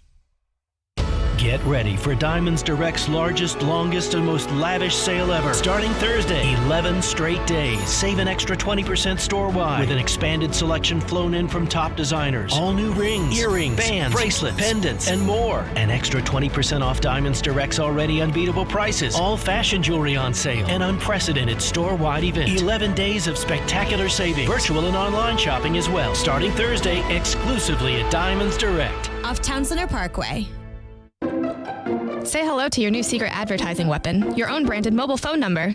Star Mobile provisions vanity mobile numbers prefixed by Star, providing audiences an easy way to reach your business. Give it a try now by dialing Star Mobile from your mobile phone. That's Star Mobile. Thinking of a new ride? Waiting for a sale? Well, if I got great news for you, because this isn't just any sale. No. This is big. It's the Big One sales event going on now at Arlington Toyota. During the Big One sales event at Arlington, you can get 0% for 60 months on 10 new Toyota models. That's 0% for 60 months on 10 new Toyota models. No one does the Big One deal like that. And at Arlington Toyota right now, they're giving you no payments until 2021 on your new Toyota purchase. That's right. You make 0 payments until 2021 on your new Toyota. And with every new vehicle purchased from Arlington, you get a lifetime warranty with unlimited time and miles. Plus, you can buy with total peace of mind thanks to Arlington's 30-day exchange policy. That's 30 days to love it or exchange it. The Big One sale just keeps getting bigger, and it's happening right now at Arlington Toyota. Shop them in person safely at 10939 Atlantic Boulevard or online anytime at arlingtontoyota.com. Visit arlingtontoyota.com/Big One sale for full details. One-to-One Financial is Jacksonville's hometown credit union, and we've been helping people improve their lives and start businesses in this community for more than 85 years, longer than any other local institution. Like our name says, we work one-to-one with everyone, no matter their background, and we offer the best rates on loans and savings accounts, free debt counseling, plus no-cost financial planning. Learn more and join us at one-to-one-fcu.org, federally insured by NCUA. Today, pros have to do whatever it takes. The Home Depot is here to make that easier. We've got the products you know and trust on our app, delivery options to get what you need exactly where you need it, and a delivery tracker that keeps you up to date on the status of your order, so you can keep doing what you do best, whatever it takes to get the job done. The Home Depot, how doers get more done.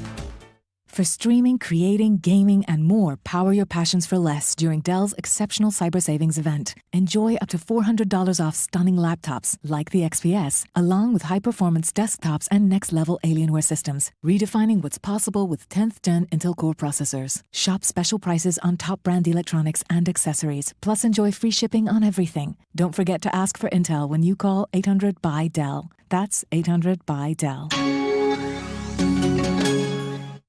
Broadcasting live from the ESPN 690 Anajar and Levine studios. Anajar and Levine Accident Attorneys. Call 904-600-4000. That's 904-600-4000. ESPN 690. Jacksonville's home for ESPN Radio. ESPN Radio Sports Center. I'm Christine Lisi. This is what you need to know in the latest update on COVID-19 test results. The NFLPA said 95 players in the league have known positive tests. That is up from 72 known to have tested positive the last time the union updated its base on July 10th. Daily coronavirus testing the first 2 weeks of camp, just one part of the return to work plan approved by owners. Another part, no preseason games. That certainly puts one group of players at a disadvantage, believes ESPN's Jeff Saturday. Teams are going to have to, as they're going through this training camp, they're going to have to allow undrafted free agents and that kind of 4th through 7th round guys to really make an imprint on this football team. It's going to be very difficult because, again, vets will have the advantage because they've been there, done that. They understand expectations. They understand what the speed of the game is going to look like. The NBA today unveiled a new court for its restart in Orlando. The league delivered on the promise, and Black Lives Matter written on the floor in large, glossy black print. Astros second baseman Jose Altuve day-to-day after leaving today's exhibition game with a left leg contusion. Don't have time to wax your car? 303 Touchless Sealant is a quick and easier solution. Simply spray on and rinse off. It's that easy. Get ultimate protection and shine in minutes that lasts up to 6 months. Now available at O'Reilly, AutoZone, and Advance Auto Parts. Visit 303radio.com for more info.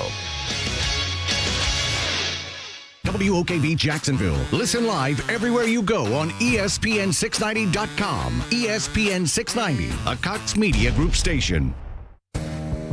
Brent Martineau. You see him every day on CBS 47, Fox 30, Action Sports Jags. Austin Lane. He's a former Jag star and current MMA fighter. Broadcasting live from the Anajar and Levine studio. This is Action Sports Jags on ESPN 690 and ESPN690.com. Everyone keeps asking me how's the bubble or how's it going, and I just say it's 2020. Nothing is normal in 2020. Nothing seems as is, and who knows if it'll ever go back to the way it was, who knows, but you make the adjustments and you figure it out along the way. That's what life is all about. Life throws you curveballs sometimes, and it's how you not only approach it, but how you appreciate it as well. So nothing is normal, but what is the same is that floor we just came off of, my teammates, and what we have, and what we're here to do, and that's to lock in and stay focused and go about this ride, accordingly. Sounds like Brent Martineau every single morning when he wakes up and looks at his hair in the mirror. It's not normal right now, but it's how we respond to it. It's how we approach things. That was LeBron James going all cliche on us and kind of screwing up the cliche. Yeah, done that many a times too. Oh, I think we've all been there, Brent. Brent Martineau, Austin Lane, and Scott in for Coos here on a Tuesday. Action Sports Jacks on ESPN 690. We talked so much about the NBA. It felt like in June as it was coming together, and then it's like, okay, can you play a game? It feels like it's been very quiet. Good news out of the NBA yesterday. and that was, I think, 356 tested. No positives in the last week in COVID-19, which tells me the bubble is working. Yep. And then they'll get going and play in a little over a week and back at it. So I think that's exciting and good to see. And we're basically going to get the playoffs in August that we usually would expect in April, May, and June in the NBA. So it is on the horizon. You brought up an interesting point with LeBron James. So go ahead. Yeah, well, I want to go over that real quick, too, because I want to get all the teams involved. But you're talking about the chemistry, right? Yeah, that's what you brought up a good point. Yeah. Not a lot of chemistry on the Lakers starting five, right? Yeah. Philadelphia has none. So how much does it matter? So NBA on ESPN released, I guess it's just kind of like this ranking, and it's ranking from most minutes played as a team together for their starting five compared to least amount played. So we're just going to start from the bottom four here. So in terms of least amount played, the 76ers right now, the way their starting lineup looks in the bubble, they have not played together healthy yet the entire year. So 0 minutes played together. Now they're going to enter the playoffs and hopefully try to win a championship. That's amazing. It's insane, right? Let's keep on going. So the Houston Rockets, total, the entire NBA season, which is about half, a little more than half the season, only 45 minutes played together in terms of their starting lineup right now in the bubble. The New Orleans Pelicans, and that's kind of out of order here, I apologize. New Orleans Pelicans, not really a favorite to win, obviously, but only 8 minutes played together total in that bubble team right now that's going to be starting. And last but not least, the Los Angeles Lakers, obviously one of the favorites to win the entire thing. LeBron James, Anthony Davis. Well, check this out. Of the potential bubble starting lineup right now, they've only played 33 minutes together the entire year. Now, did it say who was the highest on that? Where does 33? Ooh, I mean, I can. Is that like a middle of the pack thing, or is that below average? I would assume it's below average. No, it's definitely below average. But that's banking on everybody being healthy, really. Correct. Yeah. So I think right now, they don't have every single team. It's just the lowest, unfortunately. Okay. Yeah. So the Lakers, that's one of the warts potentially for the Lakers, who, along with the Clippers and the Bucks, are the three favorites by a long way to win the 2020 NBA championship. Just threw this out there on social media. It's a legacy play for LeBron, right? No doubt about it. If he wins another championship, it would be number 4. 3 different teams to win a championship. The Lakers, listen, Heat, Miami is a big market. Yeah. But the Miami Heat are the Miami Heat. They're not the Boston Celtics. They're not the Philadelphia 76ers. Correct. And they're certainly not the Los Angeles Lakers. Cleveland, that was huge because they hadn't won a title of any kind in 50 years. Storyline. And LeBron in his hometown brought it to him. Massive. And in my estimation, his biggest championship. To do it in your hometown, what he's already done for Akron in that area, and coming back and doing that for Cleveland. But the Lakers, if he were to win, how much extra credit, if you will, would he get for winning a championship in this time, in the pandemic where the season was stalled for months, like 5 months, and also in a year where the celebration of Kobe Bryant's life, which by now seems like 5 years ago, since he died in a helicopter crash. So how much do those external things potentially add to LeBron James not just winning a 4th, but he won a 4th championship with the Lakers during a pandemic and in the year Kobe Bryant passed away? Listen, if you're a fan of narratives and you're a fan of, those Disney moments, let's just say, then the LA Lakers are a team to bet on, right? Because it seems like right now everything is in motion for LeBron James to hoist up that title once again. Now, that's the narrative, right? That's the storybook ending for this season, especially keep in mind, too, of all the protests and everything like that in terms of racial injustice. Well, obviously, LeBron James has been on the forefront of that as well. So throw that in the mix as well. True. There's a lot going for the Los Angeles Lakers right now. But if I've learned one thing, even from last year, Brett, in terms of the NBA, it's that storylines and narratives and all this stuff to paint the picture, it's fun to talk about. It can make for great ratings and it makes for great radio. but that's not how the world works, okay? Because last year I watched a Toronto Raptors team that nobody even believed in, and one person named Kawhi Leonard literally put the team on his back, and they won the entire thing, okay? And I'm not sure what the ratings were, but I mean to tell you that, listen, Kawhi Leonard, necessarily, he's a fantastic player, probably the best two-way player, maybe next to Giannis in the entire league. But is he must-see TV? Does he control the ratings? Did that Toronto Raptors team control the ratings? Guess what? They're good this year again. And they lost Kawhi Leonard, but nobody's talking about the Raptors right now. No one's talking about how they have one of the best top seeds in the Eastern Conference, but no one talks about the Raptors, and this is my point, Brent. Okay? If you want to believe in the storylines and buy into it, then yes, the Lakers are definitely going to win. But I'm here to tell you, especially in professional sports, is you cannot go by the storylines.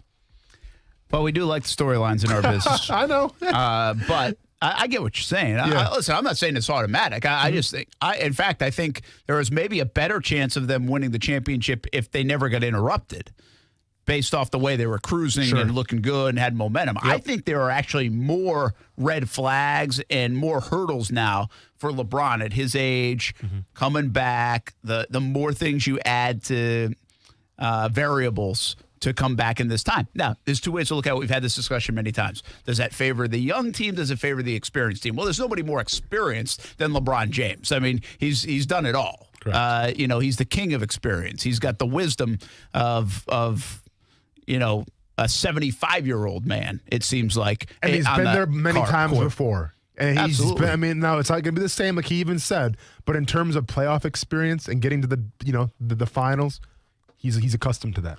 I find it hard. I do root a lot of it for LeBron James. I'm just not sure I'm rooting for the Lakers. Yeah. But it'll be very fascinating to see if these three high-powered favorites are the three that it all comes down to. And obviously it can't come down to three, but you get my point. Or if we see, because of these weird times, one of the big boys get knocked off. And I'm interested in that in Major League Baseball. That's about to start on Thursday. Interested in that in the NBA. And quite frankly, now, because of the circumstances, could be very interested in that in the NFL. Again, we've argued, and logic says it favors the teams that are good, teams that are experienced, teams that have been there. But I also think it's like playing a football game and you're the heavy favorite, and then all of a sudden the weather's really bad. Well, a lot of people say that helps the underdog. It levels the playing field a little bit. It takes away the normal, parameters of a game, and usually you give that edge to the underdog. It might do that. Well, does the whole thing of this year do that for the underdog in the NBA, maybe in Major League Baseball, and even in the NFL? See, and I think in terms of the NBA, we're making the mistake right now where we're trying to compare what we have right now on these bubble teams to what they did in the season, because it's too complete. Like, see, the way I look at it right now, Brent, in the NBA, playoffs coming up, these are brand new teams. I'm not taking anything away from what they did in the regular season, because to me, you can't. It's been too much time has elapsed. So to me, it's a brand new season. To me, everyone's on square one. Now, once again, yes, more teams have talented rosters than other teams. I understand that. And usually the way it works in the open week of the NBA is those talented teams are going to win. But I think we're going to make a giant mistake when we say, well, Milwaukee's the favorite because look at the record. Yeah, they might have had the best record in the NBA when the season was going on, but it's a new season now, in my opinion. Where should the Toronto Blue Jays play baseball? They're not letting them play in Toronto. Yeah. And speaking of that, are the Raptors playing in Toronto? Well, no, so they're all playing in Orlando. No, and keep in mind, Toronto, even when they did the training part of it, they had to the Toronto Raptors had to come down to Florida Gulf Coast, down in Fort Myers to train, not at their home facility because of the regulations there. So this isn't that far out of the blue for even the Blue Jays. Yeah, there you go. But the obvious one, the link has been to Buffalo. Will they go play in Buffalo? But then I saw something, I think, recently at PNC Park with the Pirates that they could share the facility. Come on down to Jacksonville. Dunedin is where their spring training is. I believe it's in Dunedin. It's for the Toronto Blue Jays. And I guess there's some thought they could go down to their spring training facility. There's a couple ways to look at this. It's very odd, but there's a couple ways to look at it. I don't think you can look at it that much from the fan perspective. Well, fans aren't going to the games. I mean, there's a chance Major League Baseball opens it back up to the fans. In another month and a half, we'll see where we're at. Highly unlikely, though, given this year.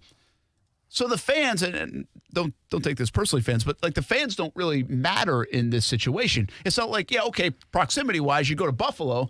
but you're not going to watch the game. So it's not like you're driving over to see the game. You're not selling the tickets. You're not making money off the concessions. And if you want to support your team, you can do it. You just, you got to do it from the social distance of the other side of your TV screen. Really, there's a potential economic impact to wherever they go. Do they go back to Dunedin and then in that local community, restaurants and things? Now, listen, the players aren't supposed to be like out and about gallivanting all the time. Yeah. Not to say they're in the true bubble, but they're keeping an eye on their surroundings. But still, you could order takeout. You could do those kind of things. Maybe there's the hotels. Maybe there's a little bit of an economic boost to whatever city they go to.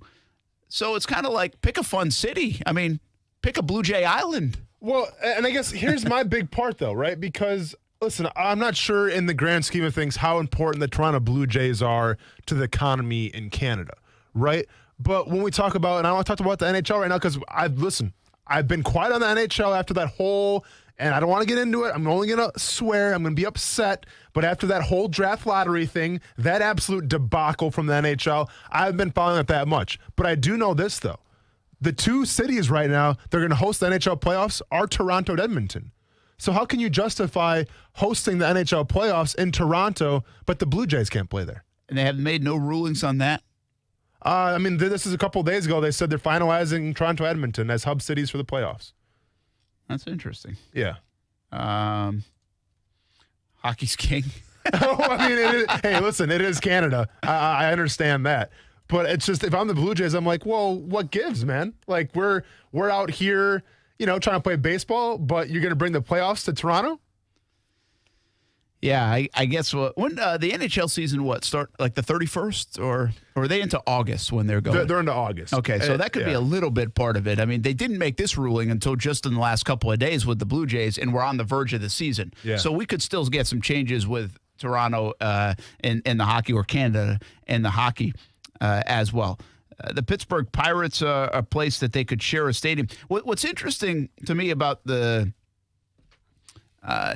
Pirates, where I don't think it makes a lot of sense, is then you get the mingling of players. You get more players in the facility. Right now, you're trying to get the least amount of people in facilities to keep people from getting COVID-19. Now you're welcoming in more. Yeah. You could create bubbles, and I'm sure there are things you can do, but I don't see that making as much sense as it might sound like on face value.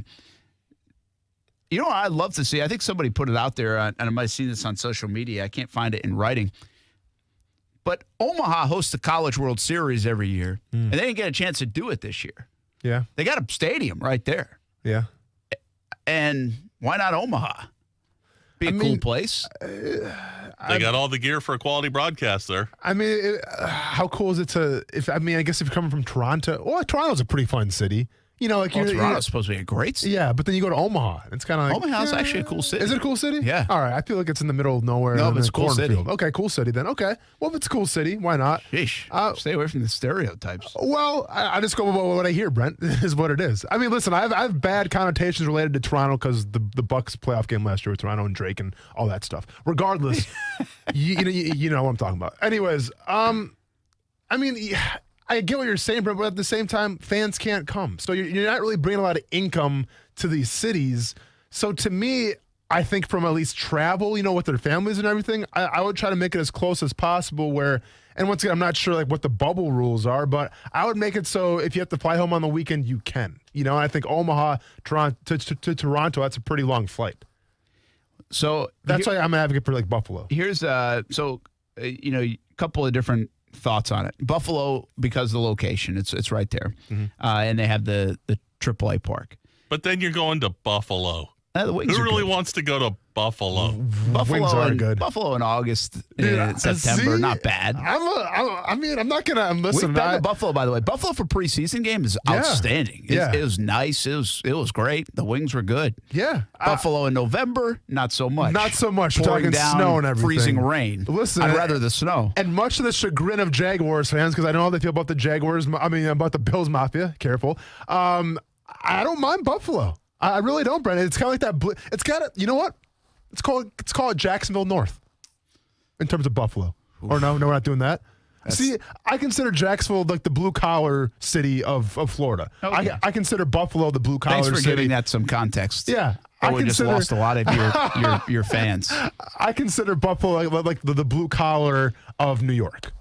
Here's what I consider. You know why Buffalo's fine? Because Toronto Blue Jays are about as irrelevant as any team out there anyway.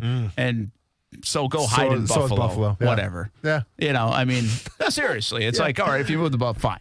But if you want to be a little more creative and have fun with it, take that young infield with a lot of talent from Toronto and go to Omaha. Sure. Or come down to Jacksonville. Yeah. But they want to go to a major league park is basically what they're saying. That's why there's even other options in Buffalo. This is an interesting point I didn't think about, but Camden Yards is on the table too with the Orioles. The Orioles are like a minor league team, but they have a professional ballpark. And they play 10 games between the Orioles and Blue Jays even in the shortened season. Okay. Because they're in the same division. Yeah. Didn't think about that. That makes some sense. Good point for so traveling.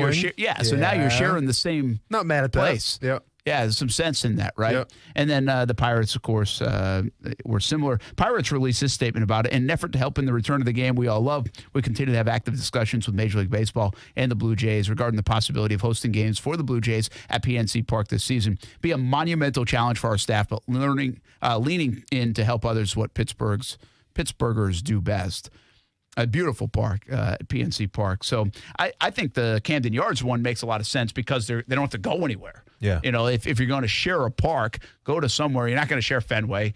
You're not going to share Yankee Stadium. I don't even think they're going to let you do that. But Baltimore has makes some sense in that regards. It's interesting. You know, we kid about Jacksonville. There's a great ballpark right here. You don't need 30,000 people in the stands. I mean, you could play here. They could do something like that. A lot of places around the country, I think, just like Buffalo and their AAA club. It's not happening in Jacksonville, but it'd be kind of cool if something like that happened. Don't you think? Like if a team came here, and even though you couldn't really go, just for like the summer of 2020, you adopted the Blue Jays for a little bit. Yeah, they're your team for the summer. Why not? It's Duval. They'd show up at the fence. Yeah, Party the party. No, yeah, you'd be sneak peeking, no doubt. Yeah. It would be kind of neat, though. I think it would be kind of cool if we were allowed to cover it. It would be really cool to go to some baseball. How cool would it be if the NHL playoffs were in Jacksonville? Well, we talk about this from time to time. The reality of another professional franchise coming here, and I mean like the big MLB, NHL, NBA. Like people throw around Major League Baseball. Hey, you could play Major League Baseball here. Tampa, come on over. Well, you really can't. It doesn't make that much sense, in my opinion. Too many home dates. Not enough, Fortune 500 companies. Yeah. Not enough of that to go around. Hockey makes way more sense in a weird way, but it makes way more sense. Yeah. Because of the 41 dates. Also, the arena, which is basically already there. And maybe you'd have to do some things to it. But we have said on the show before, I've said multiple times over the last decade when we have these conversations, that I think if there's ever another franchise here, the next franchise would be the NHL. Yeah. It's not Major League Baseball. It's not the NBA 2 hours down the road from Orlando. Yep. It is probably the NHL. And look at the way Florida has adapted hockey teams, whether it's the Lightning or look at what the Icemen have done on an ECHL level. Well, I was going to say, don't mention the Panthers, but the Lightning. Yeah, well, for sure. nothing works down there. Well, and that's what I'm saying, man. Blue-collar sport for a blue-collar city, Brent. Yeah, but so it's. I just like the thought of it. It's an interesting idea, and as a baseball guy, I think it would be kind of cool. Yep. One other thought on baseball. Did you see where Major League, the San Francisco Giants, Gabe Kapler, who was the Phillies coach, now the San Francisco Giants coach, by the way, played for the Suns here, had one of the monster years ever in minor league baseball history here in Jacksonville. He hired a woman coach, which kind of went a little bit under the radar. I vaguely remember it. Well, yesterday she made history in one of the summer games when she coached first base. I thought it was really cool. Like, women are doing a lot of cool things in sports, whether it's Carol Lawson, now coaching at Duke. I think she got that job, but she was with the Boston Celtics. There have been doors opening up in Arizona and other places, San Francisco, with female football coaches. NBA as well, assistant coaches. NBA. Yeah. Becky Hammond. Gotcha. San Antonio Spurs. Correct. Who, by the way, we have talked about this before. We think she probably has the best route to be actually a head coach. Well, like the Pops first, even said it. Yeah. Pops said when he's retiring, like, they're going to look at her to maybe take over because, like, she's that good, I guess. But there's a lot of factors in that. One, because Pops said it. One, because she was around San Antonio, great organization. Another reason because she's got she's now has qualifications. I mean, she's put her time in. She obviously has a great history in basketball anyway, great knowledge of it, played it, well respected. But I also think the liberal nature of that league would be accepting, would allow for it. It is. I mean, it's just they'll allow for different things, unique things to happen, maybe more so than other sports would quickly adapt. And I think these days, by the way, I think all sports would be more adaptive to it than ever before. But I think the NBA could lead the way, and that is my point. Well, and it was cool to see, it take place with the Giants, the San Francisco Giants, just because baseball to me is probably the most traditional sport, right? And I don't want to say like they're stuck in their ways or anything, but to me, like, to see a female first base coach, like, I understand it's 2020 right now, and and that should be equal for everybody. But I was still shocked to see, dang, there's a first base coach right now in MLB. Like that was crazy to me. Like I wasn't so surprised in the NFL when they had a coach. I wasn't so surprised in the NBA with Becky Hammond, but like I was surprised with Major League Baseball. I thought it was cool. A baseball guy, right? But here's what I thought of, I'm guilty of this. I have a 15-year-old daughter, and she loves baseball. Like she plays softball, loves softball, but Kaylee loves baseball. Like she'll be watching a Cubs game and these summer camp games, like every night. Or last night we were watching the Padres and who they play, the Angels. And she's looking up players on teams, and she knows. I was like, "Who's that?" She's like, "You've never heard of him?" I was like, "No, I haven't." get her a seat when the season starts, Brent. ESPN690, Kaylee, come on down. But I seriously look at like Kaylee, and I think about kind of her love for the game. Like she really does like baseball, and again, softball, baseball, but she likes watching baseball. And I'm like, how cool is it that if she wanted to, she could be a GM of a baseball team by the time she's, whatever age, 35, 40 years old. Down the road, we're treading water to get to a point where somebody soon will be. I'm not saying Kayla will be the first. It might be like an attainable thing for a young woman, a little girl who really loves football or basketball or baseball to have the same dream as your little boy of being a coach. Obviously, there's leagues now for female athletes, but after that, it kind of stopped. There wasn't a ton of opportunity to be in all these other professions. And now, from a coaching standpoint and a front office standpoint, we're certainly headed that way, and this was another example of it last night. See, to me, it's the cool thing about professional sports, and it's what we're starting to see now is the next step, that evolution where – listen, you can be a former player and be a coach. You can be of any race and be a coach. Or you can be a male or female and be a coach. What the most important thing is what you bring to the table with your philosophies and your mind. And that doesn't know any kind of race, creed, or sexual orientation. That's why I think it's so cool, is because, coaching and like a front office position, it can be anybody, Brent. It can be open to anybody. It's just about how much work you put into it. Now, let's be honest. I mean, maybe one day, we'll see a female like actually be a pitcher or something like that in a Major League Baseball team. Maybe. I mean, that's, years and years down the line. I remember Monet Davis, right? She was the Little League player, and like that was a big deal.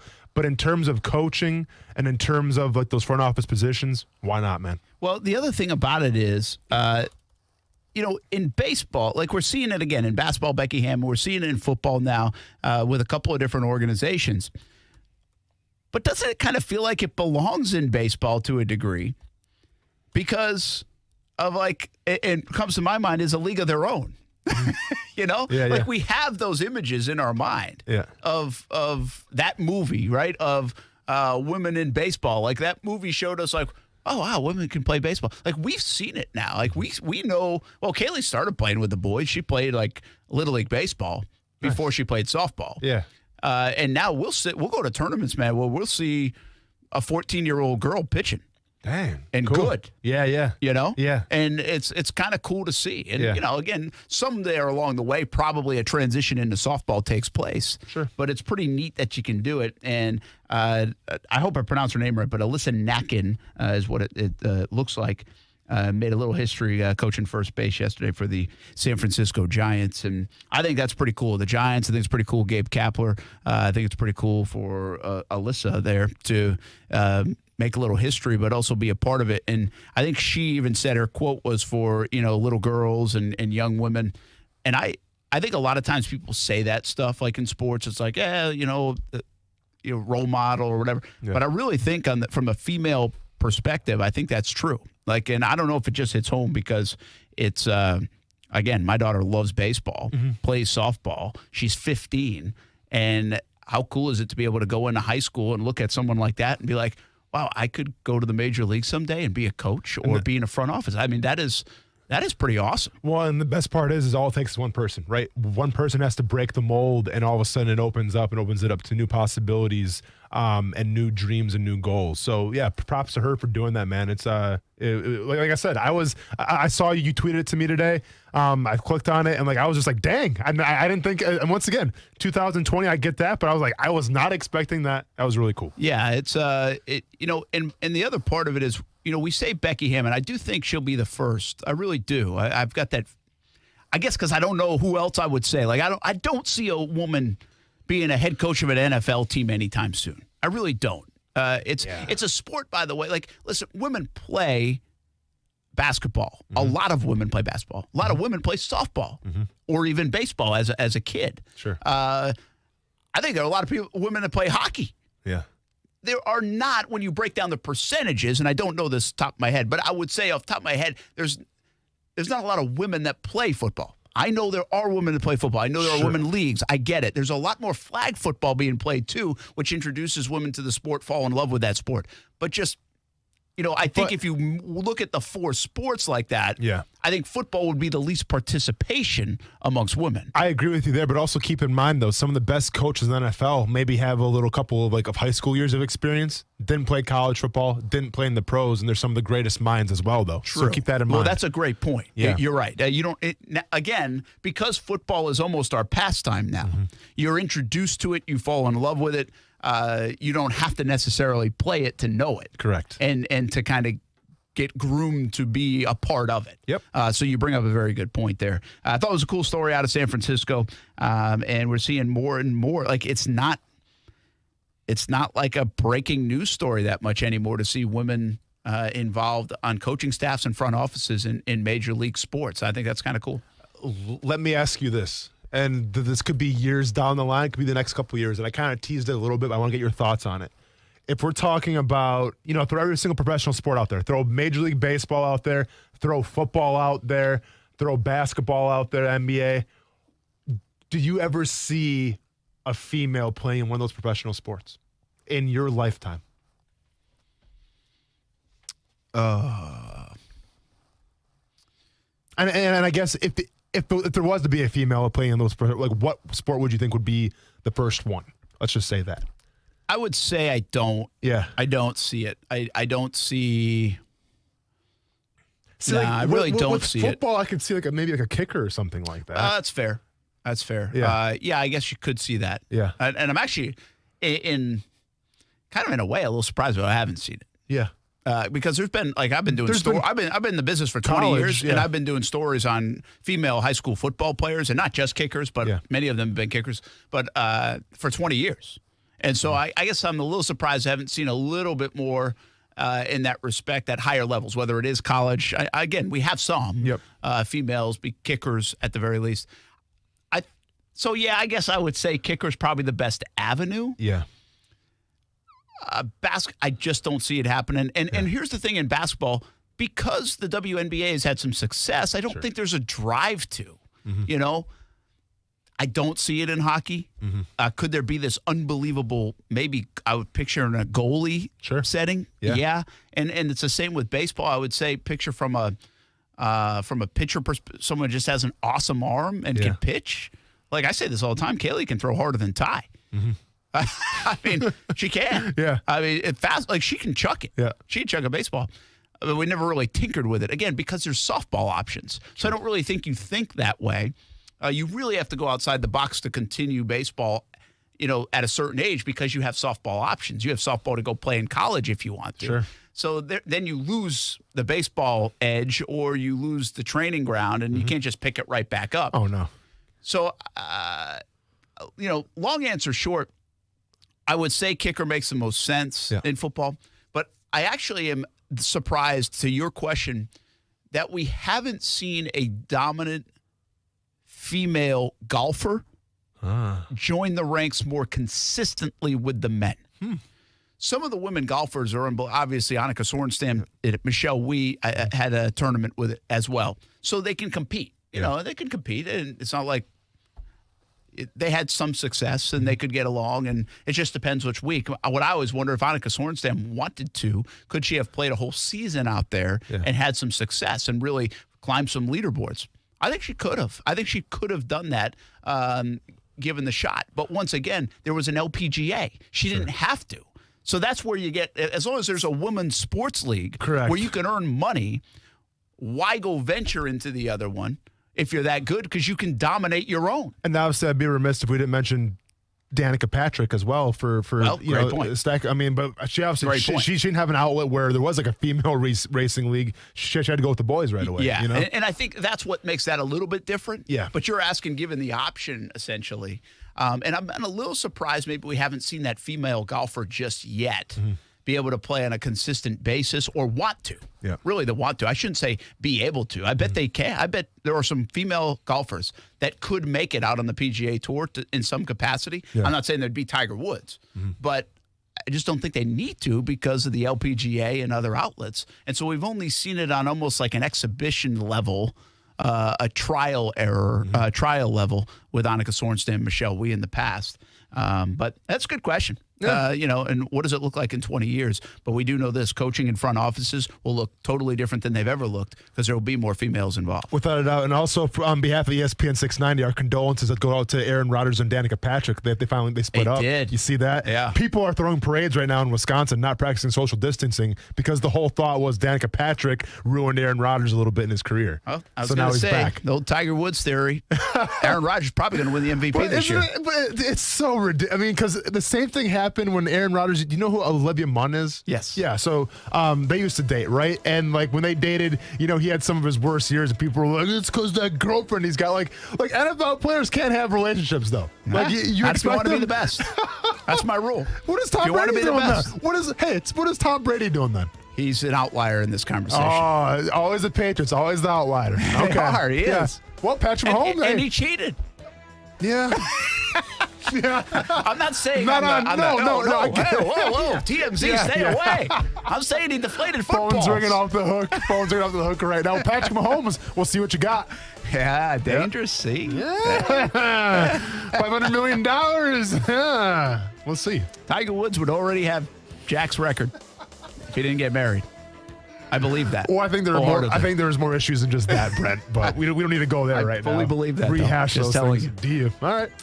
When we come back, we'll wrap up with a football topic and a note on WWE that even got Austin scratching his head. Yeah, a little bit. Oh boy, a little bit. It's next on ESPN 690.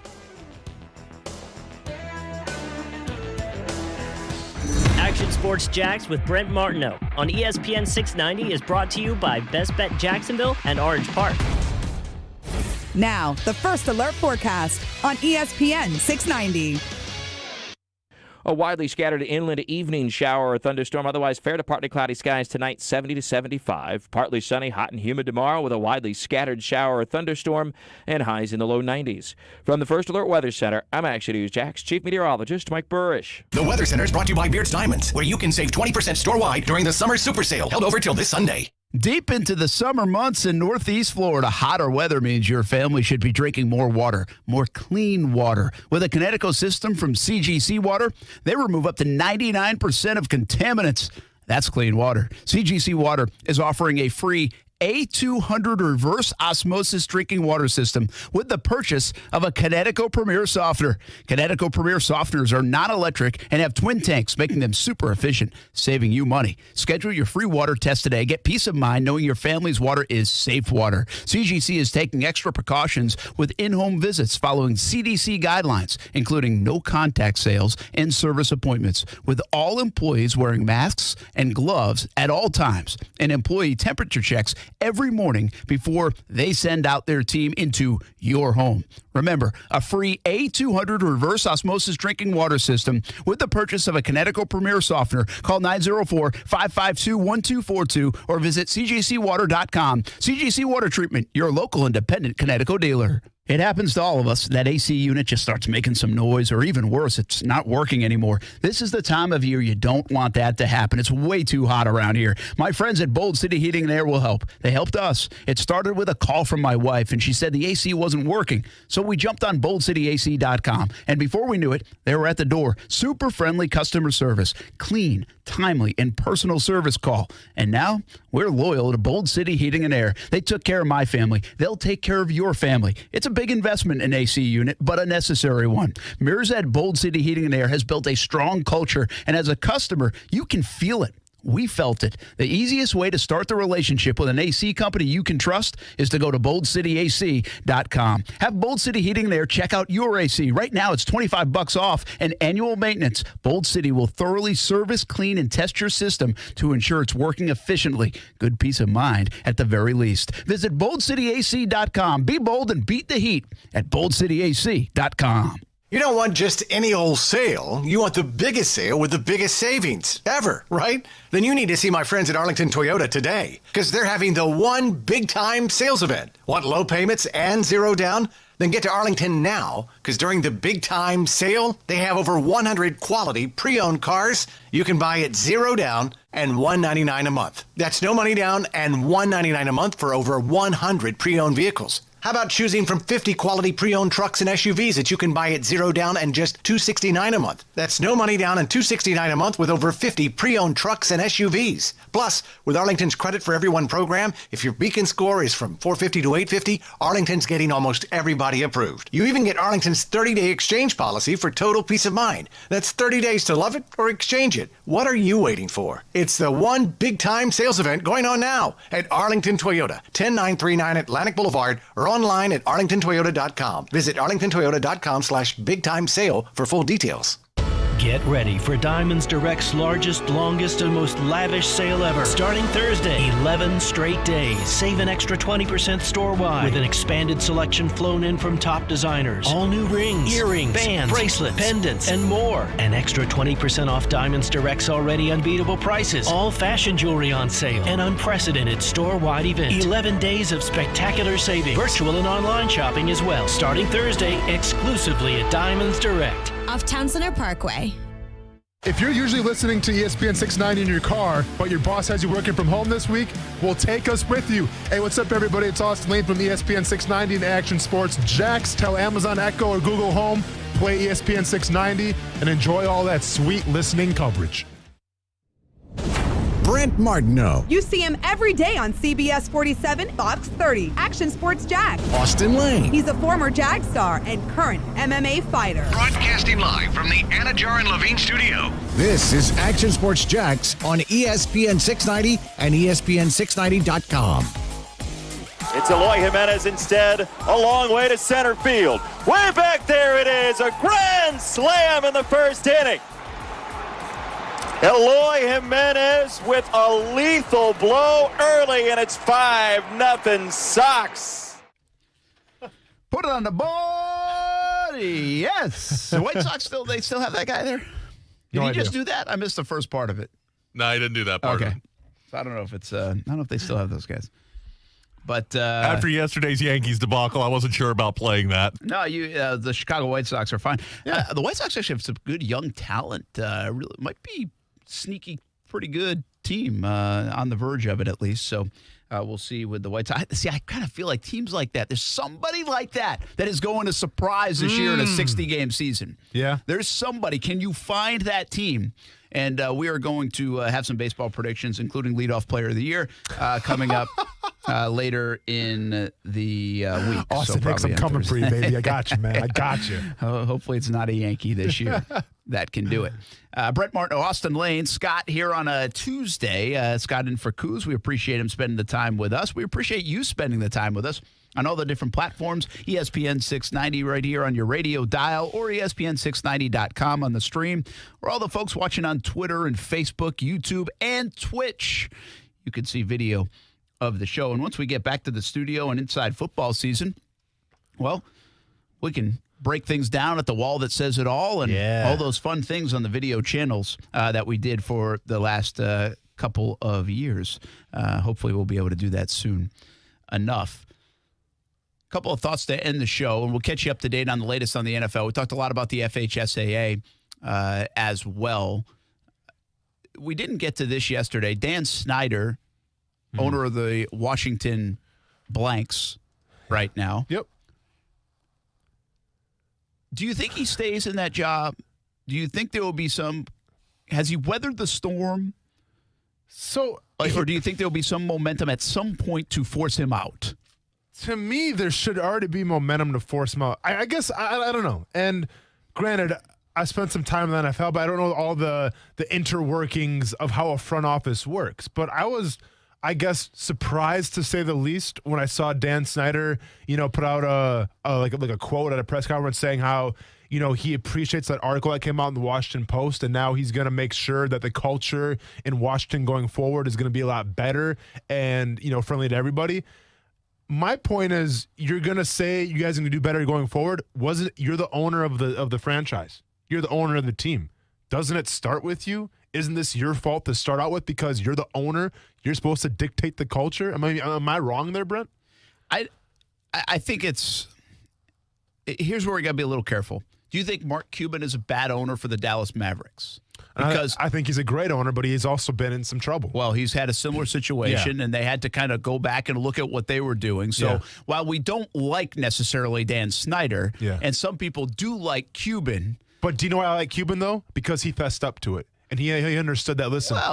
Well, he took responsibility, Dan Brent. Snyder might not have fessed up to the way that you want him to fess up, but he did start putting out statements and said, we're going to have this internal investigation and we're doing this and that. Now, it might not be enough for people, but he's at least started the ball rolling. Guess what? It's not. Because I had Mark Cuban come out, put out this starts on me. And then it starts with me, and then it trickles down. I have to do a better job, and I'll make sure it never happens again. Now, Snyder may have said that and may have found a roundabout way to say that.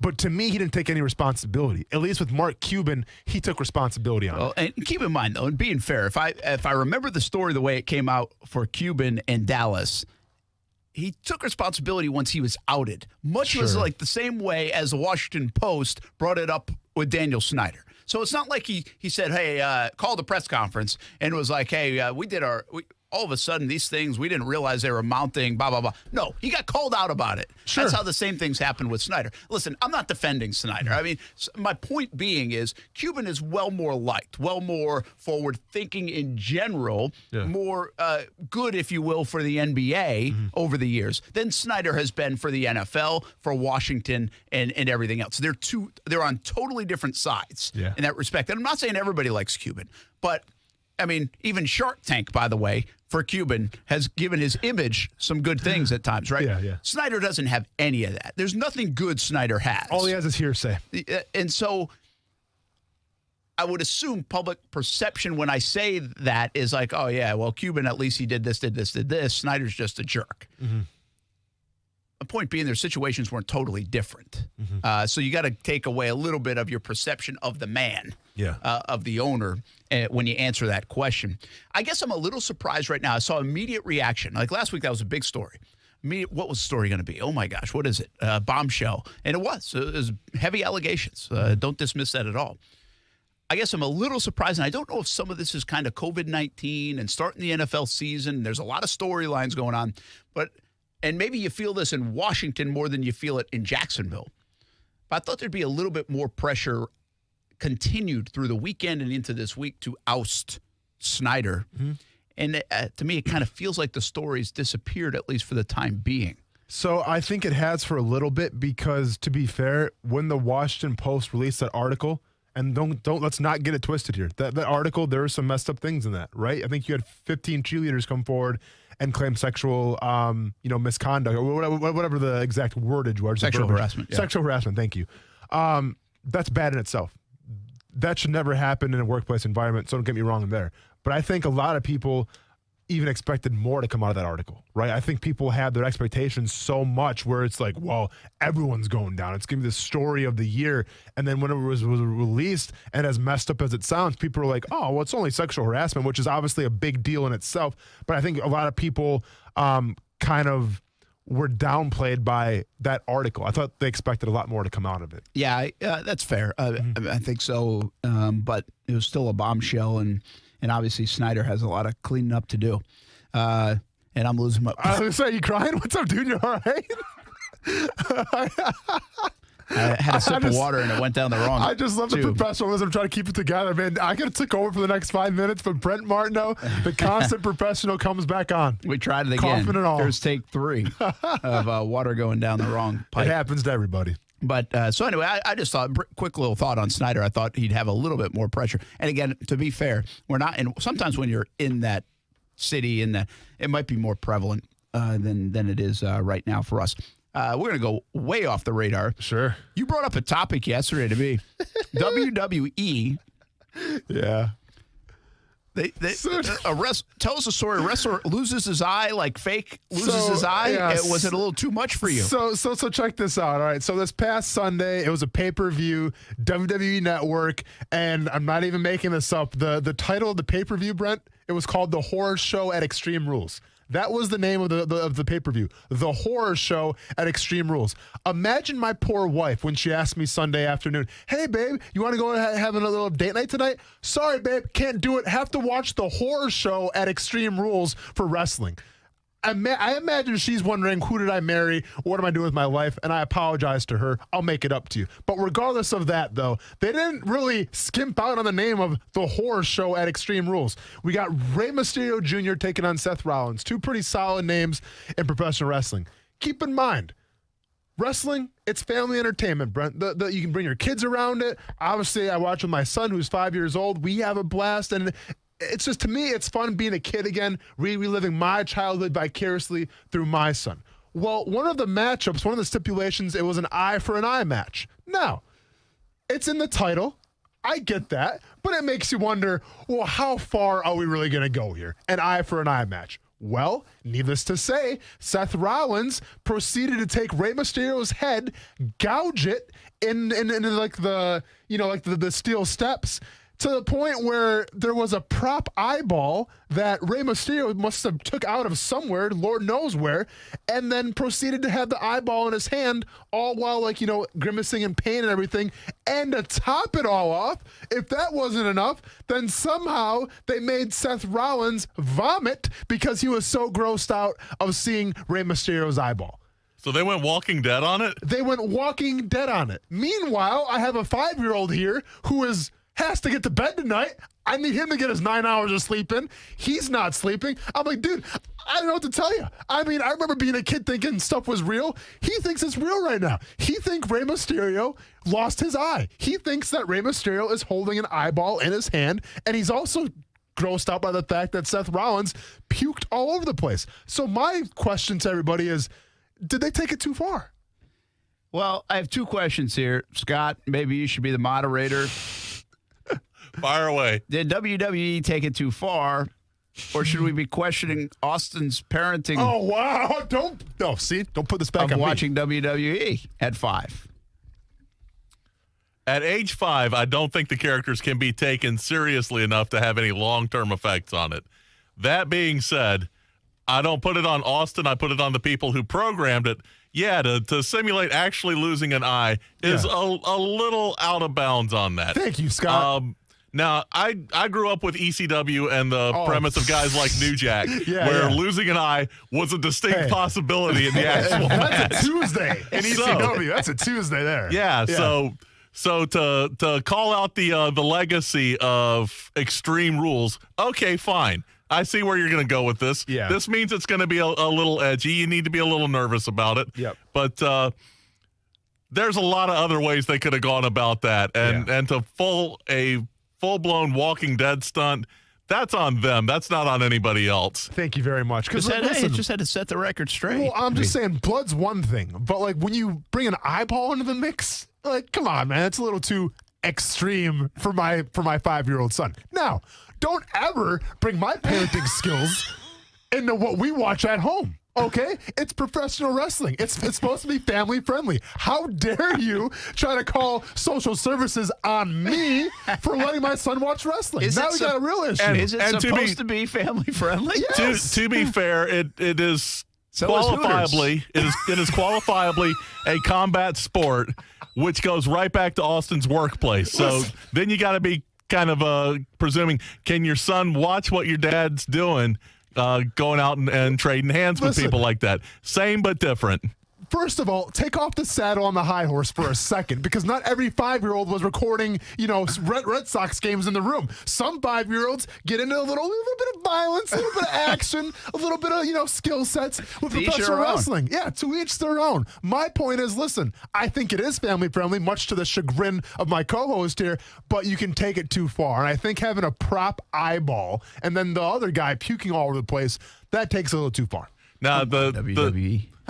The puking part, that's how much of that is Rollins throwing a bit right there, and how much of that is Rollins actually looking at his life and what's become. What has my life become? I was fighting for the Universal title, and now I'm puking over fake eyeballs. Yeah, it's a good point. More reason to watch AEW tomorrow. There you go. I mean, if that's not a commercial, Tony Khan, cut the check right now. What more do you want from me? That was a shameless plug. And while we're talking WWE, shout out to the Flair family. Nature Boy's wife tested positive for COVID-19. So wishing the Flair family a safe and happy recovery from that, as the Nature Boy takes care of the Nature Girl. I like it. Very well said. We'll leave you on that. I love having Scott here, man. Yeah, I can do this all day, Scott. I was going to say. Let's start doing a podcast together, no man. driving dish podcast sitting over there.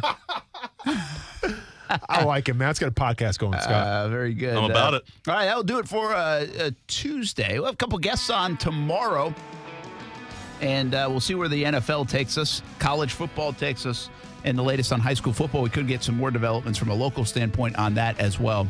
But, hey, rookies are reporting COVID-19 tests. Go back to your hotel. We'll see you in a few days. That's essentially what we're getting. Welcome to the NFL, kids. Grounds crew at TIAA Bank.